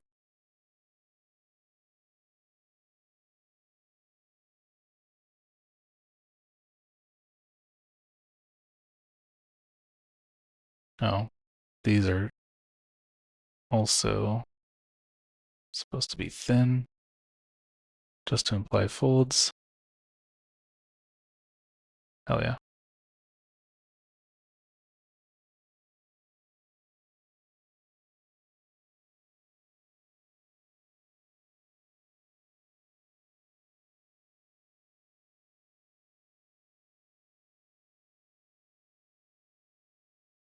barely see in here.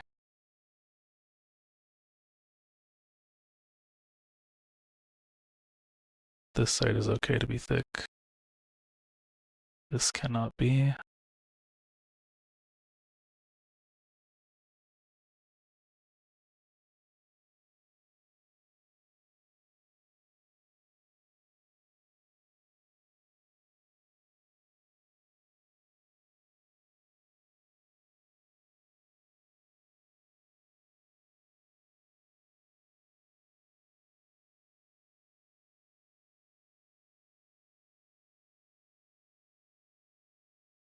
Oops.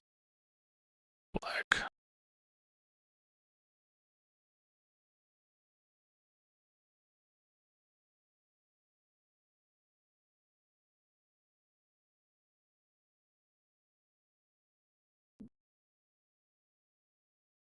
Let's make this smaller.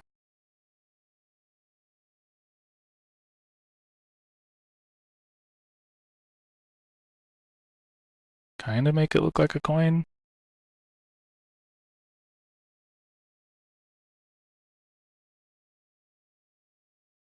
I don't know, man. It ain't right, but oh, I think I know why.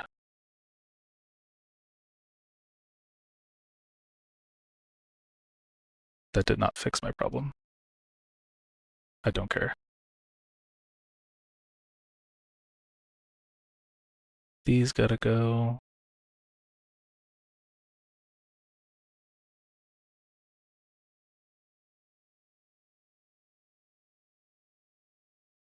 Nope, this pen sucks.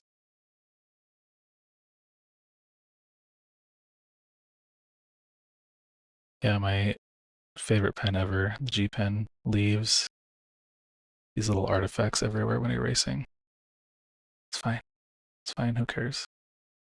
I don't care. You don't care. All right, let's clean up a little bit more, but by adding. I'm gonna close that. Close that. The card's there.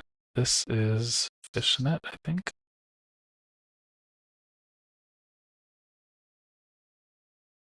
We're gonna reshape this part.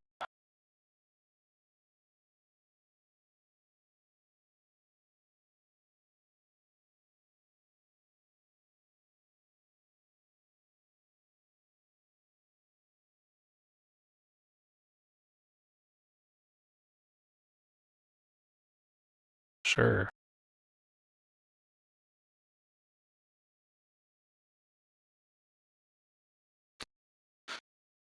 Okay.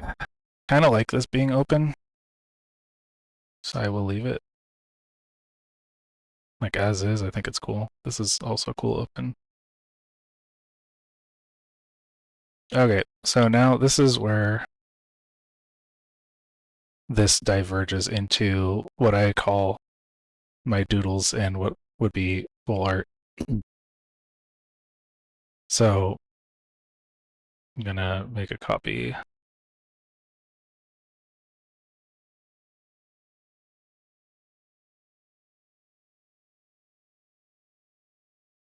So the doodle here would get immediately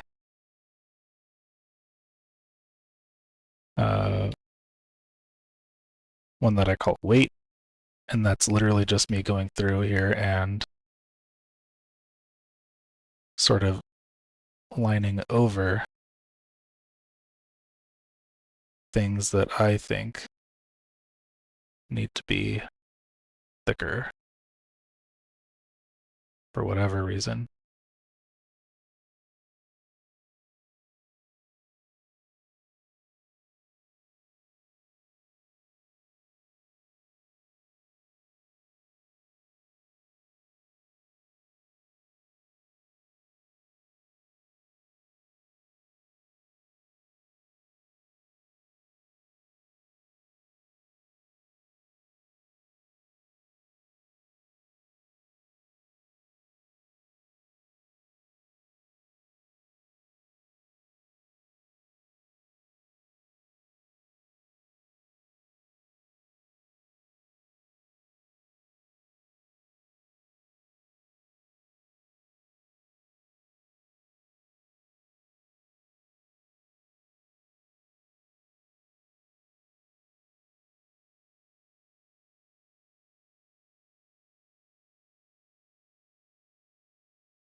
Taking too much time on that, whatever.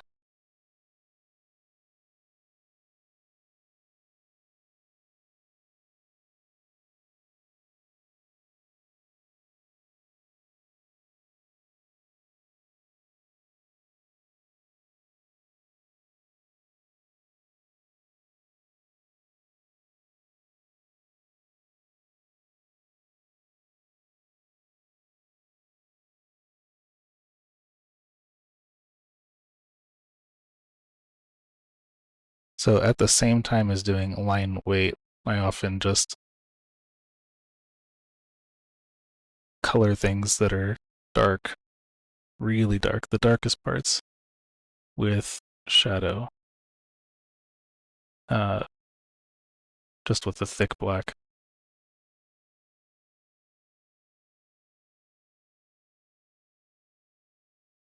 Sometimes I'll leave a little bit of light in there, but this one, since there's a fishnet in the way, would require me to go in and delete some stuff.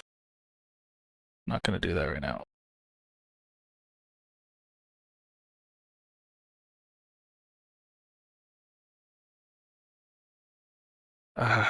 It would be nice to do this.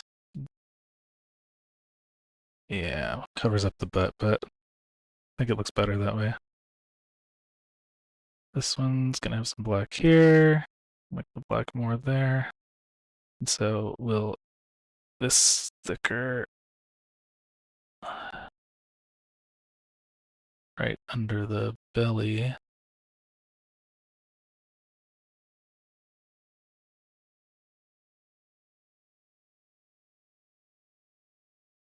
Yeah, good shit. Thicken that line up for no reason. Don't like that.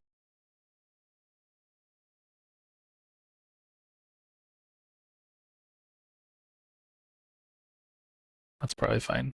Whatever. Cool, cool. Feeling it. This is gonna get black over here.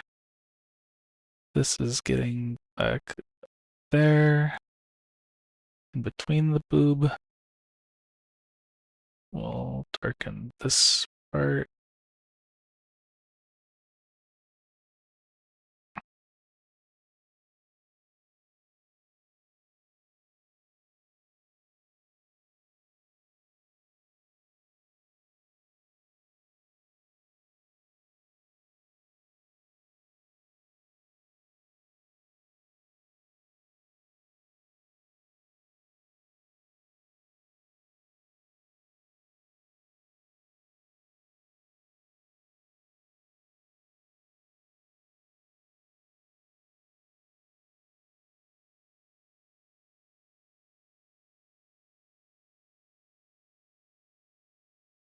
Nope.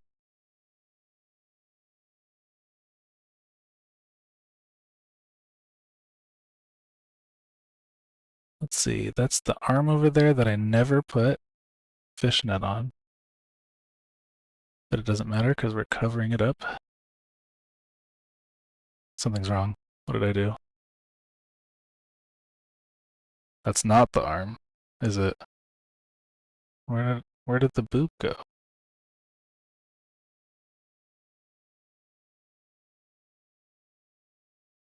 Well, whatever.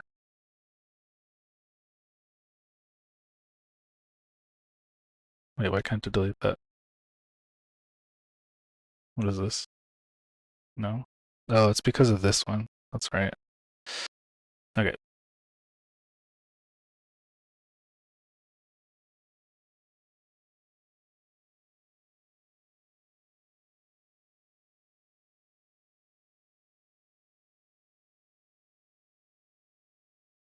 All right. And then we can put the line weight back in here.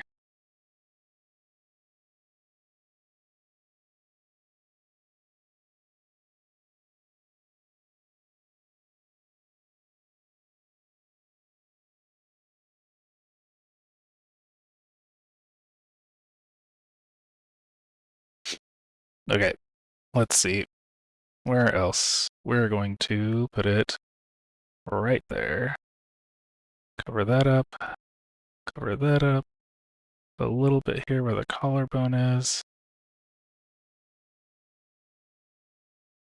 Oh my god. My wife just asked me if we wanted to eat with family, and I was like, huh? And then she sent me a fucking picture of Olive Garden. Because at Olive Garden, your family.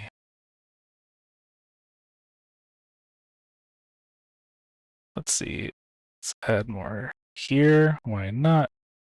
Add some to the ear. Not too much.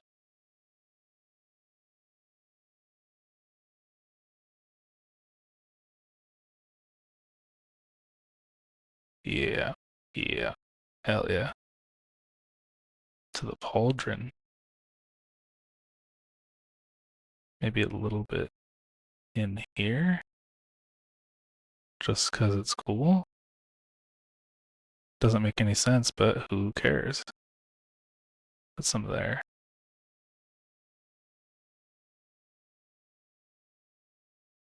Make this dark. Some pauldron shadow.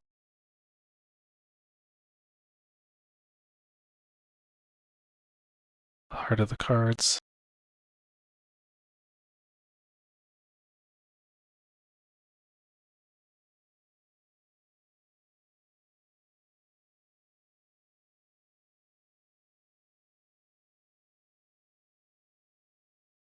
I'm on the wrong layer. Doesn't matter. Let's see.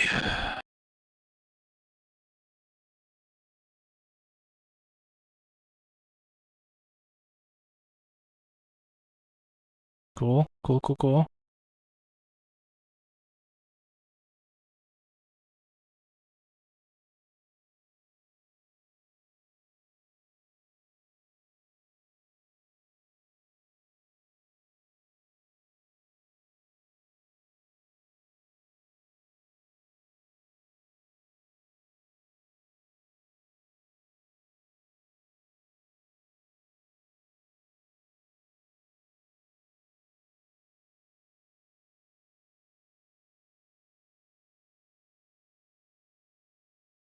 Hmm.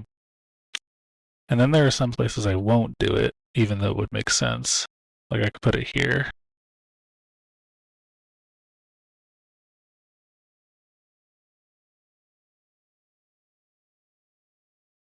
But I don't like it.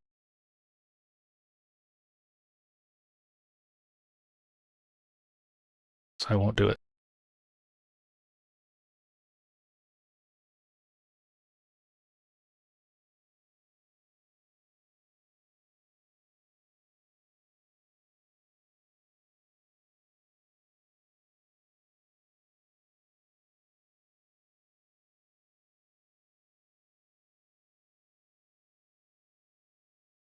And let's add random bits of texture, because why not?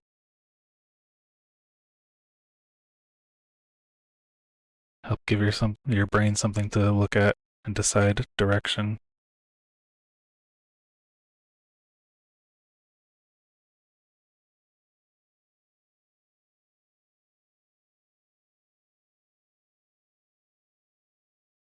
No, I don't like that one.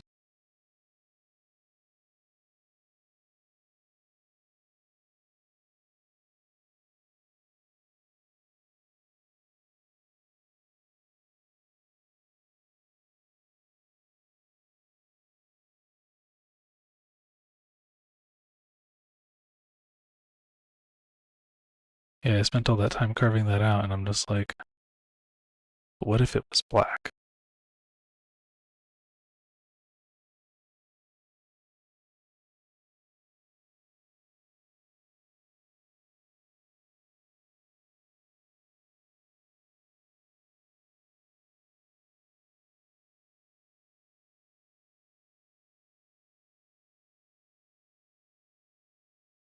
Yeah, I think we're pretty cool. I think we're doing all right. Face could use a thicker line, I think.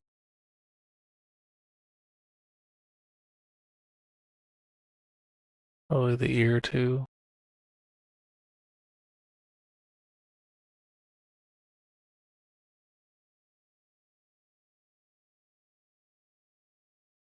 Oh, definitely need one here.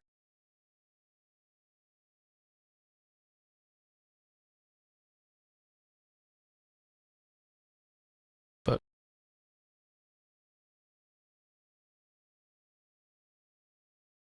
yeah, man. Her poor little horn. I might be okay with getting rid of it.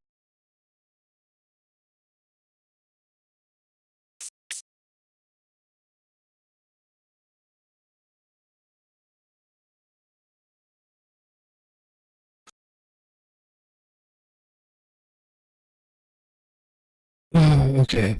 So, Aldrin.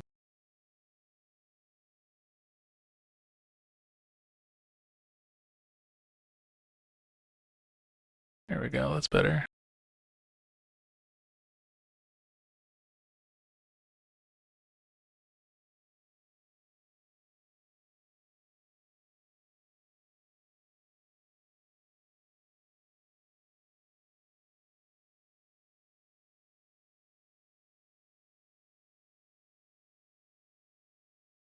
Yeah, I think it's pretty good.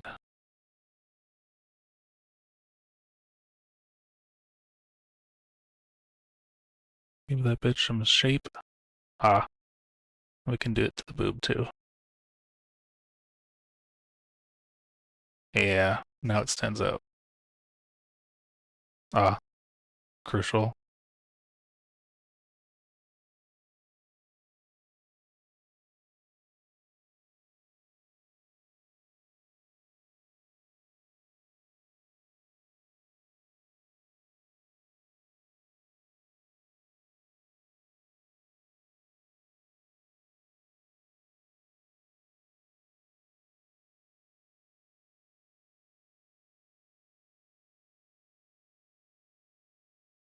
So I drew on the wrong layer for a few of these, but that's okay.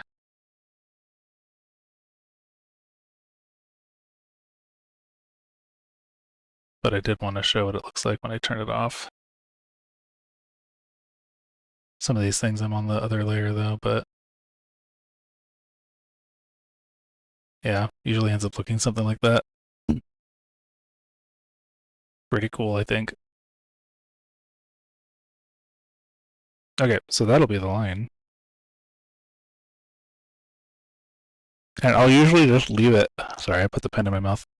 I usually just leave it like that. I don't go and reline. I don't go and fix up any further than that. I don't do anything to pretty this up because from this blown up view of it, I think it's good. No one's gonna zoom in and be like, "Oh shit, look at that spot right there where you know, you left that there," or "This doesn't exactly make sense. What the hell is this back here?" This is blurry because I cropped it out and scaled it up and moved it around, and everything else is all crisp. This is going to be posted on the internet, and it's going to be, what's the word? Cropped and not cropped, compressed. You're going to miss bunch of those sorts of details, and the real answer is I don't care. It's fine. So now I have a fun trick to show you. I typed Google. What? I meant doodle, but I don't even mean doodle. I mean color. Check this out.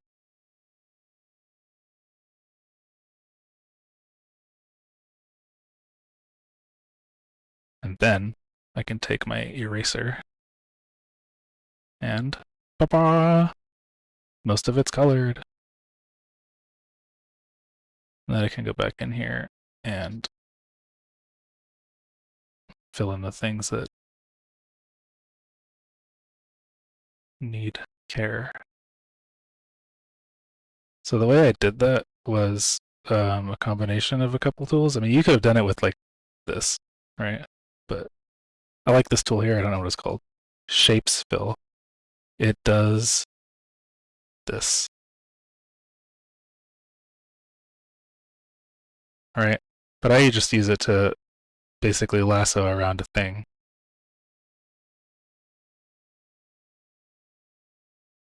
And fill in the color. It can be pretty rough. It doesn't really matter.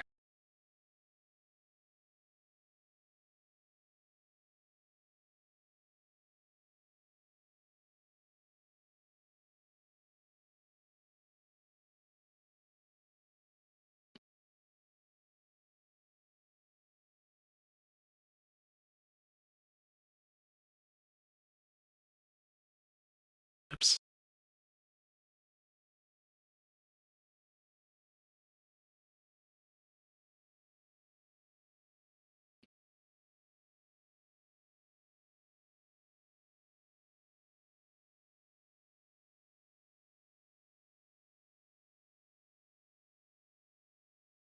Cool. So now the reason for this is I can go one of two ways. I can start to, I can lock it, the alpha, and then start to fill in things that are supposed to be different values. So this, for example, will be darker than her skin. This will be darker than her skin. I think the bandages will also be darker. She's pretty pale. She does not get outside that much. Still gets outside enough. That's boob, so.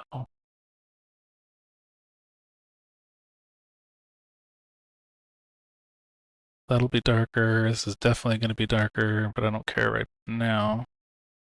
That's card. That is tights.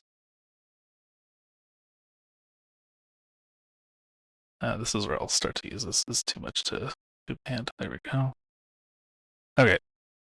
Let's see. I think the bow will be the same value as the tights. We'll do the same here. And then let's make the cards will be really dark. So I think Yu-Gi-Oh cards are super dark.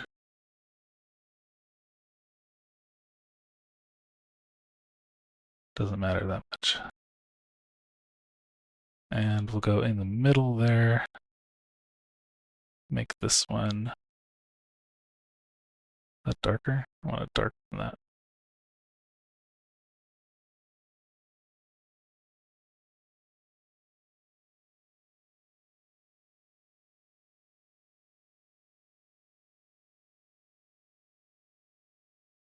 Wait, will this work? Yeah, hell yeah.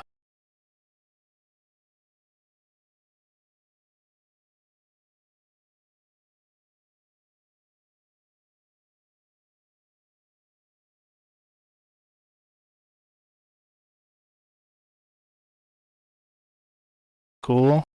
And then maybe the pauldrons will match.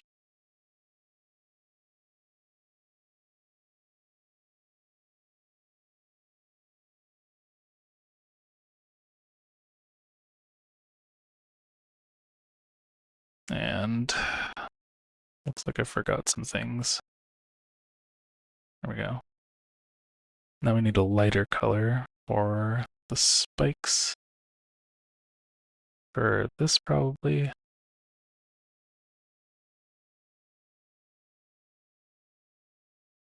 For this, we'll use that for some contrast. Where's the dark one? There we go. Who cares?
I'm thinking now that the bow should maybe match the pauldron instead of this.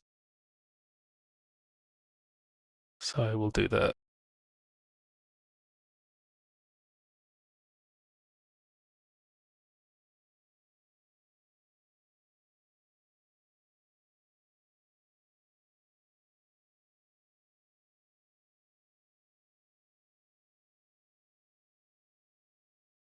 I think it's starting to look pretty good.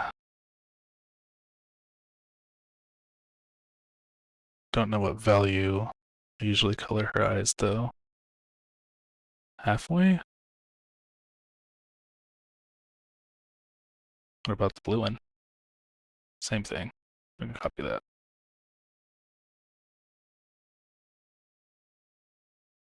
Cool. So now we have a color base down, or like a value base. And what I'll end up doing is putting a hard light layer. It's this one. Nothing yet. Okay. Put a hard light layer with a value that is less than 50%, because that's how hard light works to darken something. And I will go through and shade in stuff. Oh, and then I'll lock that to the layers underneath. I'll start putting down really, really rough shadow. Like, it doesn't have to be good at all. Like, literally do not worry. Just kind of put it where shadow, quote unquote, is supposed to be.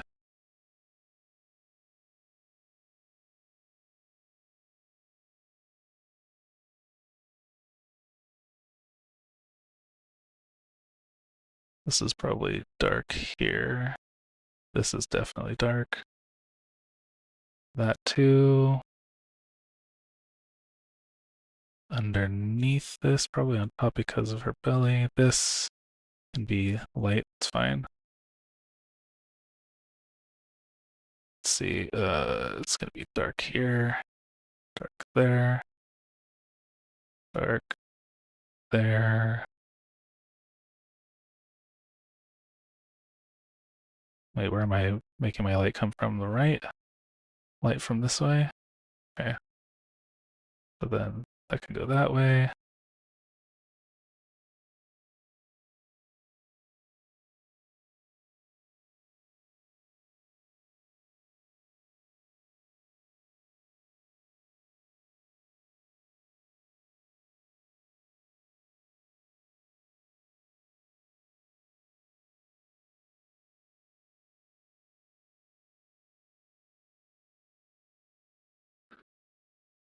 Oh, her bandana should be black. I'm gonna put that into the line.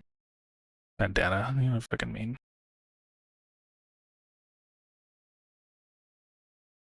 We're just gonna pretend that's how it's supposed to be. Going back to this. My G pen. Oh, I forgot her horns. I always forget her horns.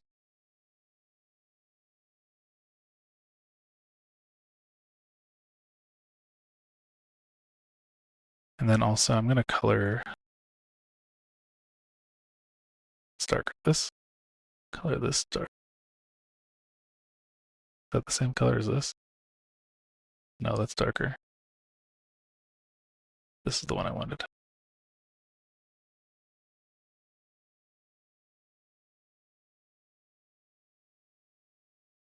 Okay.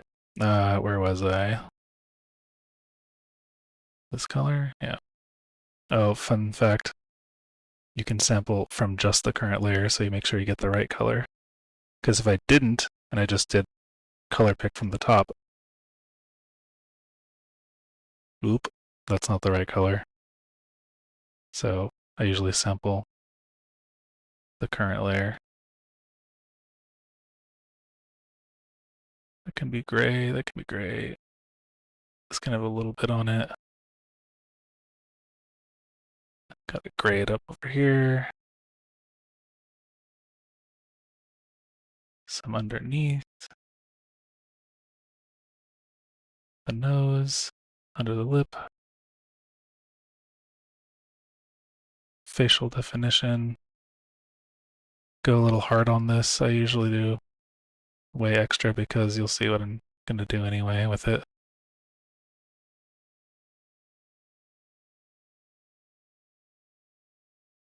Some in there. Cover that up. Some there.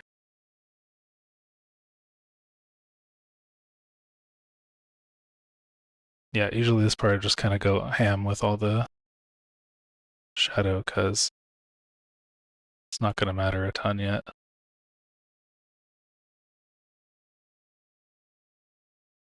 Just needs to be super general, at least for how I do this. Cover, maybe some of this gets covered and then comes back. Why not? Cool. And then you get darker. Oh, I didn't even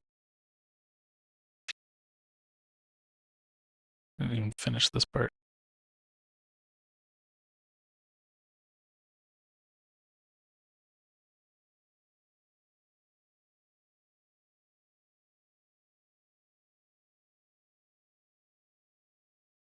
Whoops, wrong one.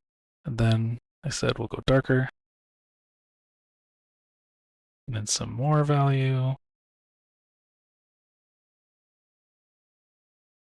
Some there.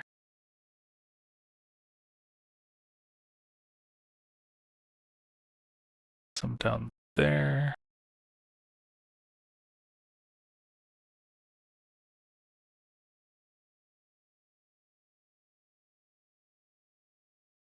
Definitely down here. Definitely here.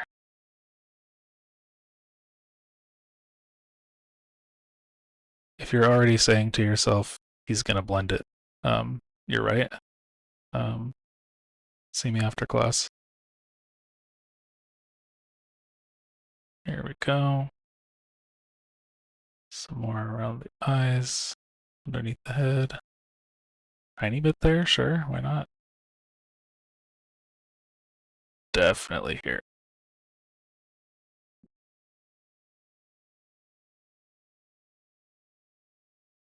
We'll exaggerate that bit. Throw some in some places because here.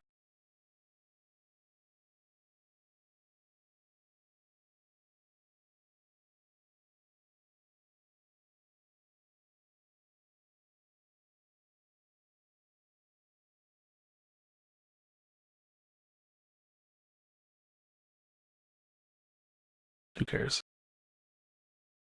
And let's go one darker, but like really exaggerated dark.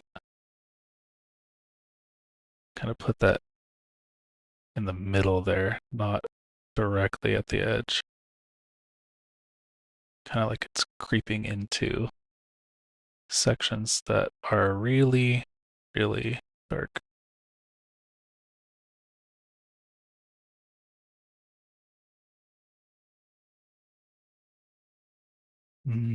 Nope, don't want it there. Put it here. Definitely back here.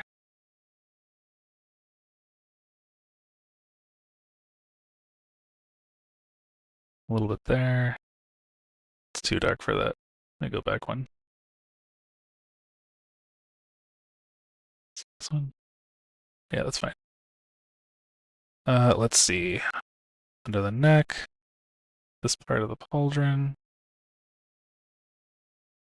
Back there. It's a lot, but here for sure.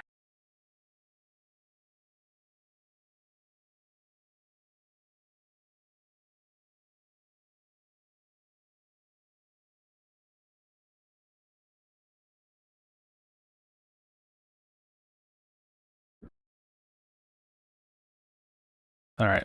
And then we go above 50% because it lightens things up. That's a little too harsh. That's fine. And we will lighten some things, some sections.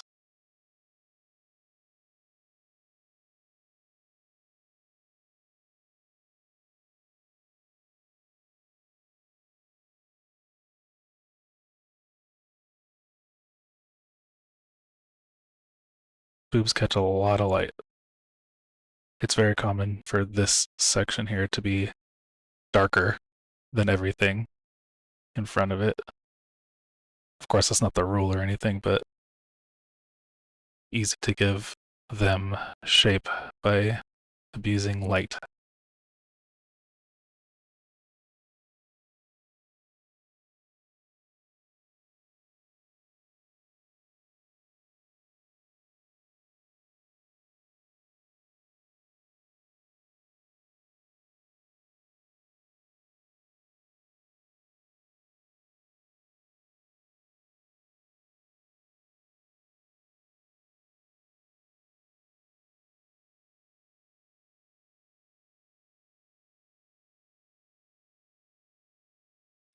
And we'll go one lighter. I don't usually like to get too hard on the light. Makes things look a little fake. To me, at least.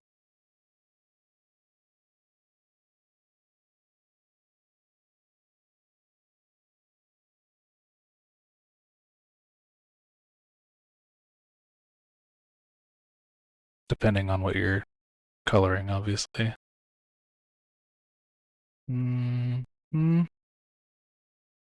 Mm-hmm. Put some light there. Maybe some there. But I like it back here. It's cool. And down here. Yeah. Rad.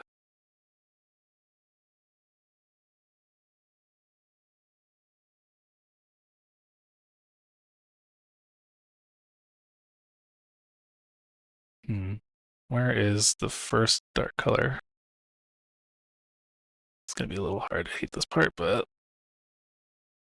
let's give her some lip shadow. Yeah. Yeah, buddy. Sometimes I will duplicate this layer. Not to do that, but sometimes it's really cool. I'll do this to keep it for later. You can lock it too. Just in case I mess things up during this step, which is where I go and just now fucking go ham blending these colors. This is what I call my texture slash soft shadow step, because depending on how I want to use it, it can be either.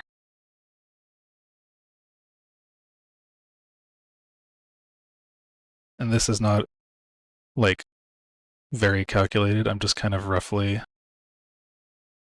trying to incorporate the colors into the sections that they're laid down on. So right here you can see it's kind of bright. Even though I put dark on there, that's okay. See, like I can bring in more light from pushing it in. That's fine. I kind of want that sometimes. It gives you a bounce light effect.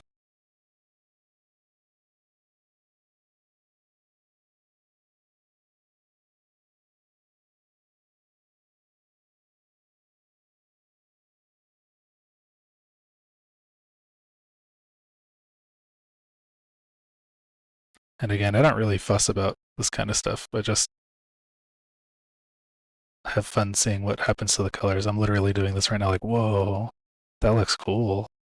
Dang, that's nice. I didn't expect it to turn out this way.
Also, if you haven't put music on yet, please do. You are a psycho for sitting in silence, watching me draw.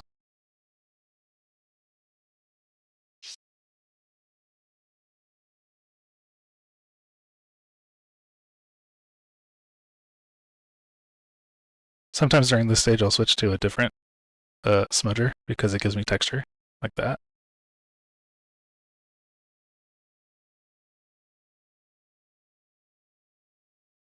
I think it's very cool.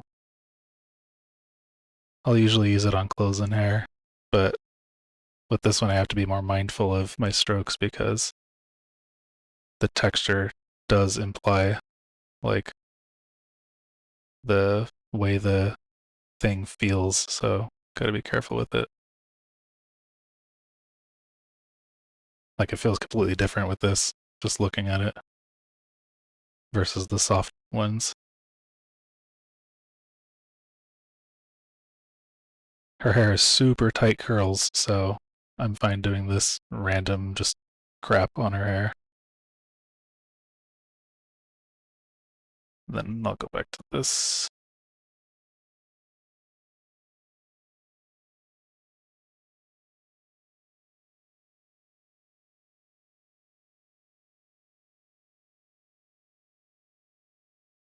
Not touching the lip ones, those can stay as is. And again, I'm just being really rough with all this because it does not matter. You can always edit afterwards to give it the colors and shape you want, but I'm not even using this to be my render. This is my soft shadow slash texture. You will see what I mean. Yeah, good shit. So I probably should have kept the colors I used in certain places, but let's see. Can I darken that? Where's the darker one? This one? Yeah, one more dark there. That's not dark enough. One more dark there. Too far, but it's fine.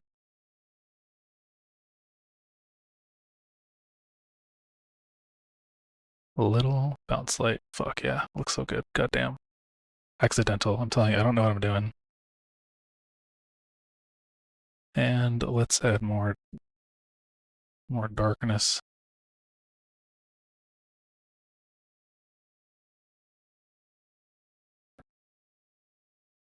Cool. So at this point, I'm not going to worry about, because I was just thinking I could do something like this. Right?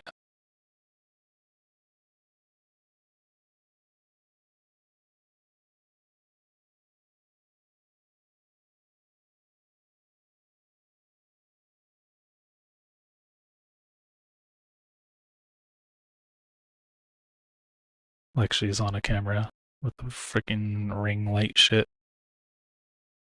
Do that kind of thing. Add some highlights and look like this is cool, right? Adding this kind of stuff, but that's not what this layer is for. This goes, that kind of stuff I do at the end. But I was just thinking about it and I have to remind myself, no, I had a reason for this layer. So this one is my soft shadow slash texture.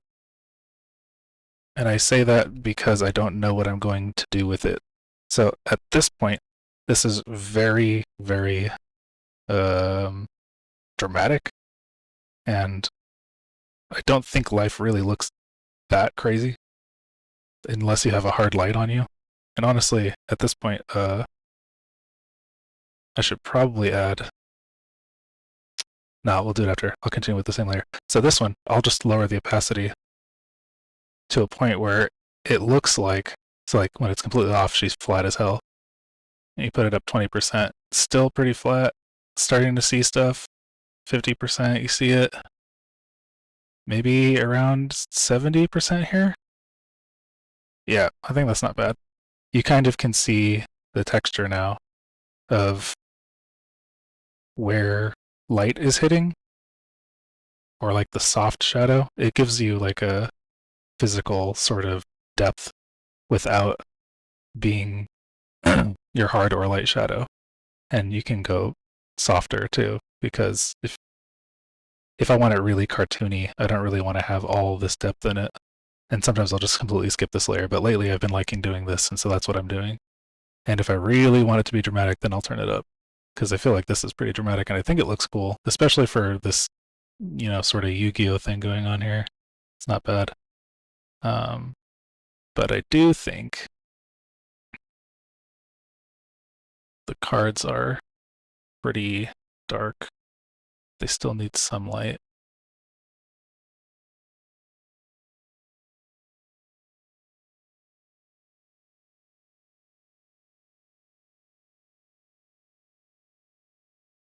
Just a little. And what's nice about this step is you can then go and add more dark in places, add more light in places, whatever, until it looks the way that you want it to look, right? Make sure things stand out. I also like to squint, zoom out, and see what parts of it don't look right to me. Because right now I'm looking at the bandage bra here, and I don't think the depth of it looks right to me. So I'll probably correct that, or maybe I won't, and I'll just ignore it, because it's not that big a deal, but I think it could be darker here. And that's lighter than it should be. Why is that red? There we go. There we go. Some dark. Add more dark. Add more dark. Add more dark.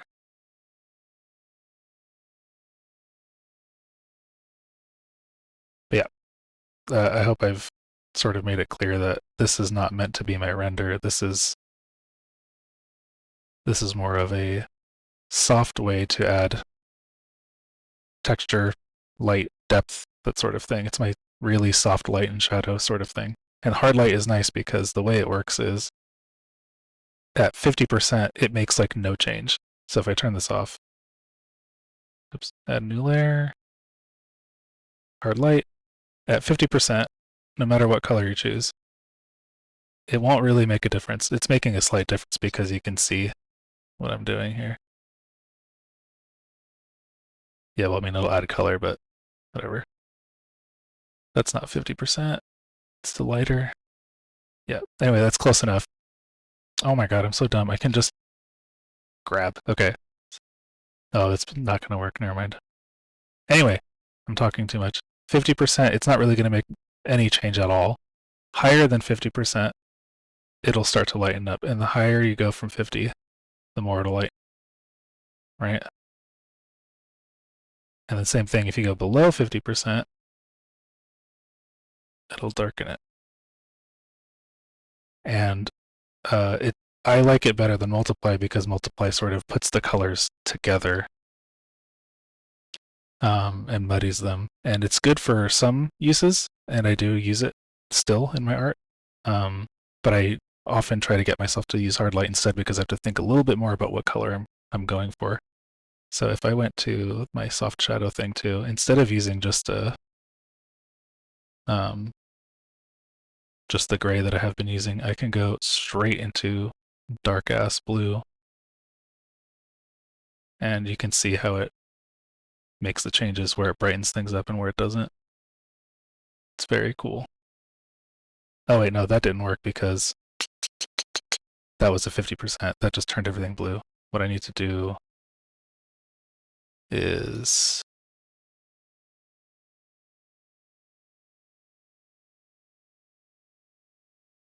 I think this.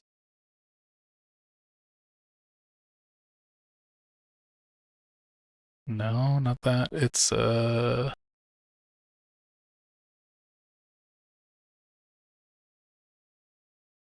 the color adjustment curves I'm looking for. Yeah, there we go.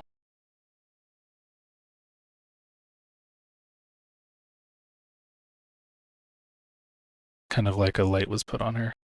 Don't like it. I don't think I'm accurately explaining what I'm trying to do there. The point is that higher than 50% lightens, lower than 50% darkens. Multiply always darkens.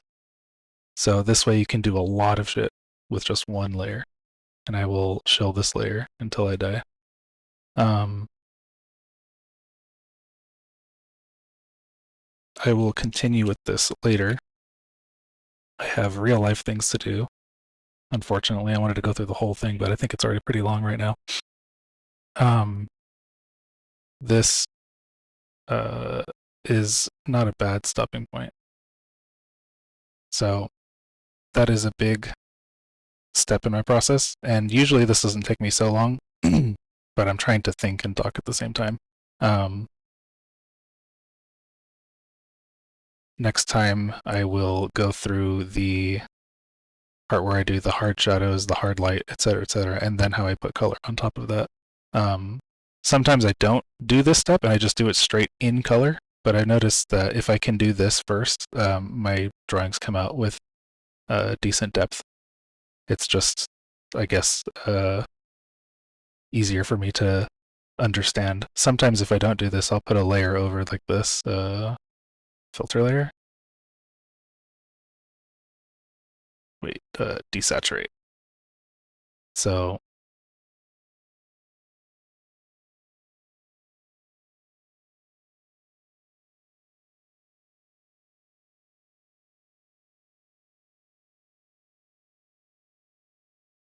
and then I'll put the filter on, and you can see the depth because of the values instead of the colors changing your perception of it. Anyway, thank you for watching so far. I will come back later